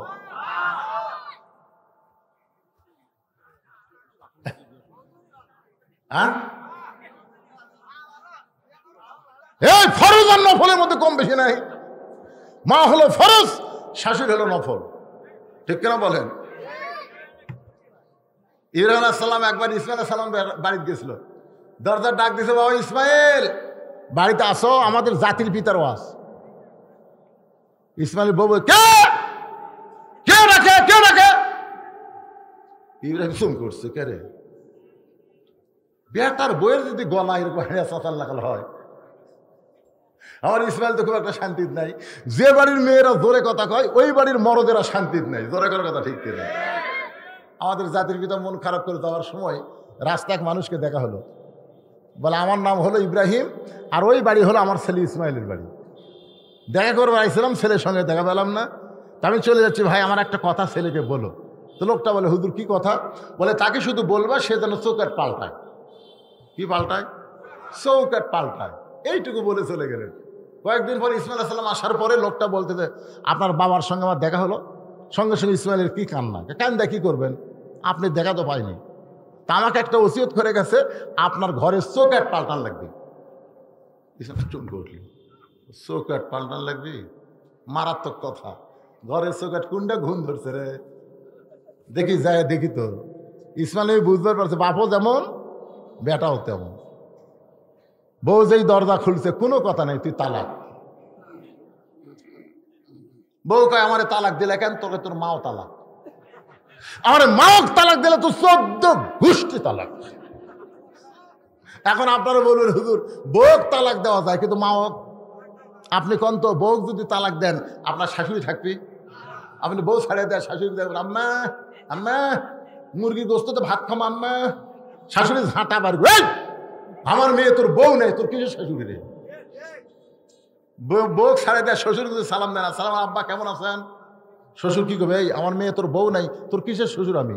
তার মানে বউ তালাক দিলে অটোমেটিক 14 গোষ্ঠী তালাক হয়ে যায়। তালাক মানে কি? বিচ্ছিন্ন করা। ধরে কোন কথা ঠিক কিনা? আমার মুরব্বী বলতেছে, শাশুড়ি মা দুটো এক না, দুটো এক না। মা হলো ফরজ, শাশুড়ি হলো নফল। ফরজ আদায় করার পরে আপনি নফল আদায় করলে সওয়াব পাবেন, কিন্তু ফরজে বাদ দিয়ে নফল আদায় করবেন, সওয়াব হবে? পাপ হবে। এই জন্যে আপনাদেরকে আমি বললাম, মা না শাশুড়ি আপনারা সবাই। এই আমার এক ভাই দেখি যে হারে কইছে মা, আজকে আমি বুঝতেছি, আমি বুঝতেছি বহুদিন আমার মা, আমি কোনোদিন বলিনি অসুস্থ। বউকে বলেছি, চেতন থাকো গো, আজকে 2টার মধ্যে বাড়িতে আসবো। কিন্তু আল্লাহর কি কাম, কোনোদিন বউরে চেতন দেখলাম না। আমার মা যে ঘরে ঘুমাই, ওই জানলার পাশে মাকে ডাক দেবো না যায়, হাঁটিয়ে যায়। মা আমার জুতার শব্দ শোনা কয়, বাবা আমি চেতন আছি রে। দরজা খুললেই বলে, মা তুমি কেমনে চেতন থাকো? বলে, তোর বউকে বলে গেছিস না 2টার দিকে আসবো, তোর বউ চেতন থাকা পারবি না, থেকে হামাক কষা। এই দিন আমি চেতন আছি বাবা। আমি করলাম তোমার চোখে ঘুম ধরে না? মা কয় ওয়াজ করে বেটা বাড়িতে আসবে, এইটা জানার পরে মা কোনোদিন ঘুমাই কেড়ে? আমার সেই মা আর নাই, আমার সেই মা চিরদিনের জন্য বিদায় হয়ে গেছে। আমার দোতলা ঘরে মা ছিল, আমি সেই মাকে টেনে নিয়ে মাটির গর্তে নামাই দিছি, লেবের মধ্যে মাথা ঢুকে আমার চোখের ঘুম ধরে না। বারবার মায়ের কবরের কাছে যাই, হুজুর হওয়ার পরেও ধৈর্য ধারণ করতে পারতেছি না, কারণ মায়ের মতন আপন কেহ নাই রে দুনিয়ায়। ভাইজান, এত অসুস্থর মধ্যে মনের মধ্যে অসুস্থ হওয়ার কারণেও আপনারা যে লম্বা টাইম ওয়াজ শুনবার চাইছেন, আল্লাহ যে আমাকে করার তৌফিক দিল, আল্লাহ পাক আমার মাকে, আপনাদের যাদের মা বাবা মারা গেছে সবাইকে আল্লাহ তাআলা জান্নাতি কবুল করুক, জোরে কোন আমিন। আমরা 3 দিন ব্যাপী মাহফিল, আজকে শেষ মোনাজাত, আমরা সবাই একটু মোনাজাত করবো। এই জন্য যারা পিছনে দাঁড়িয়ে আছেন, আল্লাহর রাস্তায় এই সুযোগ, আপনারা একটু বসেন, সবাই একটু বসেন বাবা, সবাই একটু বসেন। এই সময় এটা উঠলো কেন? এই কিছুই বুঝলো না রে। আর দোয়া মুখলিবাত, দোয়া হচ্ছে ইবাদতের মাথা। হ্যাঁ, তো এই জন্য আপনারা সবাই ইস্তেগফার পড়েন, আস্তাগফিরুল্লাহ পড়েন, আস্তাগফিরুল্লাহ আল্লাযী লা ইলাহা ইল্লা হুয়াল হাইয়ুল কাইয়্যুম ওয়া আতুবু ইলাইহি। আসসালামু আলাইকুম। কেমন লাগলো আপনাদের মাহফিল? সফল না বিফল? আল্লাহ যদি সফল করে দুনিয়ার সব মানুষ বাধা দিতে পারে। এই কোরআনের মাহফিল আজ থেকে 39 বছর আগে আমি যখন একজন জোয়ান ছিলাম, যুবক, ওই সময় শুরু করেছিলাম, জানিও না এত বড় হবে, এতদিন চলবে। আল্লাহ পাক এতদিন চালাইছেন। এই মাহফিলের বহুত বাধা বিপত্তি, মাহফিলকে এবার থেকে বন্ধ করে দেই। কি বলেন? মাহফিল বন্ধ হবে? চলবে? আমরা মারা গেলেও যাতে চলে।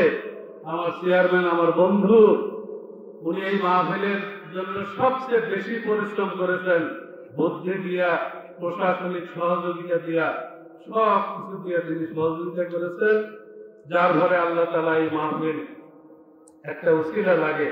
এই উসিলাই শেষ পর্যন্ত এই এত বছরের মধ্যে এবারেই সবচেয়ে বেশি সফল হয়েছে। কি বলেন? আল্লাহ তাআলা এই মাহফিল, আমরা যদি চলেও যাই, আল্লাহ তাআলা এই মাহফিল যুগ যুগ ধরে কায়েম রাখবেন। সেই ধরনের ছেলে পেলে এই গ্রামে, ইয়ং জেনারেশন তৈরি হয়ে গেছে ইনশাআল্লাহ। এই গ্রামের শুধু মাহফিল নয়, এটা আশেপাশে প্রায় 10টি গ্রামের মাহফিল, 2-3টে থানা ব্যাপী এই মাহফিলের আয়োজন করা হয়। কেউ বুদ্ধি দিয়া, টাকা পয়সা দিয়া বিভিন্ন ভাবে সহযোগিতা করেন। এই জন্য তাদের জন্য দেওয়ার কিছুই নাই, শুধু দোয়া করি আল্লাহ তাআলা তাদের জাযায়ে খায়ের দান করুক। সবাই বলি আল্লাহুম্মা আমিন। সম্মানিত হাজিরিন, অনেক মানুষ টাকা দিয়েছেন, অনেকে দেন নাই, অনেকে দিতেও মানে ইনশাআল্লাহ উনি রাজি হয়ে গেছেন। আল্লাহ তাআলা এই দীর্ঘদিন 1 বছর ভাইকে বাঁচায় রাখুক। সবাই বলে আল্লাহুম্মা আমিন। সবশেষে আমি আপনাদের অনেক আবেগ নিয়ে কথা বলছি। আমরা এত পরিশ্রম করি, 2টা মানুষ এত পরিশ্রম করে মাথার ঘাম পায়ে ফেলে কাজ করি, একটু ধন্যবাদও দেন না, সমালোচনাই করে শুধু আমাদের তিরস্কৃত করেন। পুরস্কারের কোনো প্রয়োজন নাই, তিরস্কারটা বন্ধ করেন, ভালো কাজ করেন। আমরা তো এই কাজ করছি, আপনারা তো একটা ভালো কাজ করে সহযোগিতা করেন। সম্মানিত উপস্থিতি, আর কথা বাড়াতে চাই না। এখন আমার ভাই আমার সাথে যে সব সময় ছায়ার মতো কাজ করেছেন, মাওলানা লুৎফর রহমান, তিনি কথা বলবেন। সকলে পড়েন লা ইলাহা ইল্লাল্লাহু মুহাম্মাদুর রাসূলুল্লাহ সাল্লাল্লাহু আলাইহি ওয়াসাল্লাম। আসসালামু আলাইকুম ওয়া রাহমাতুল্লাহি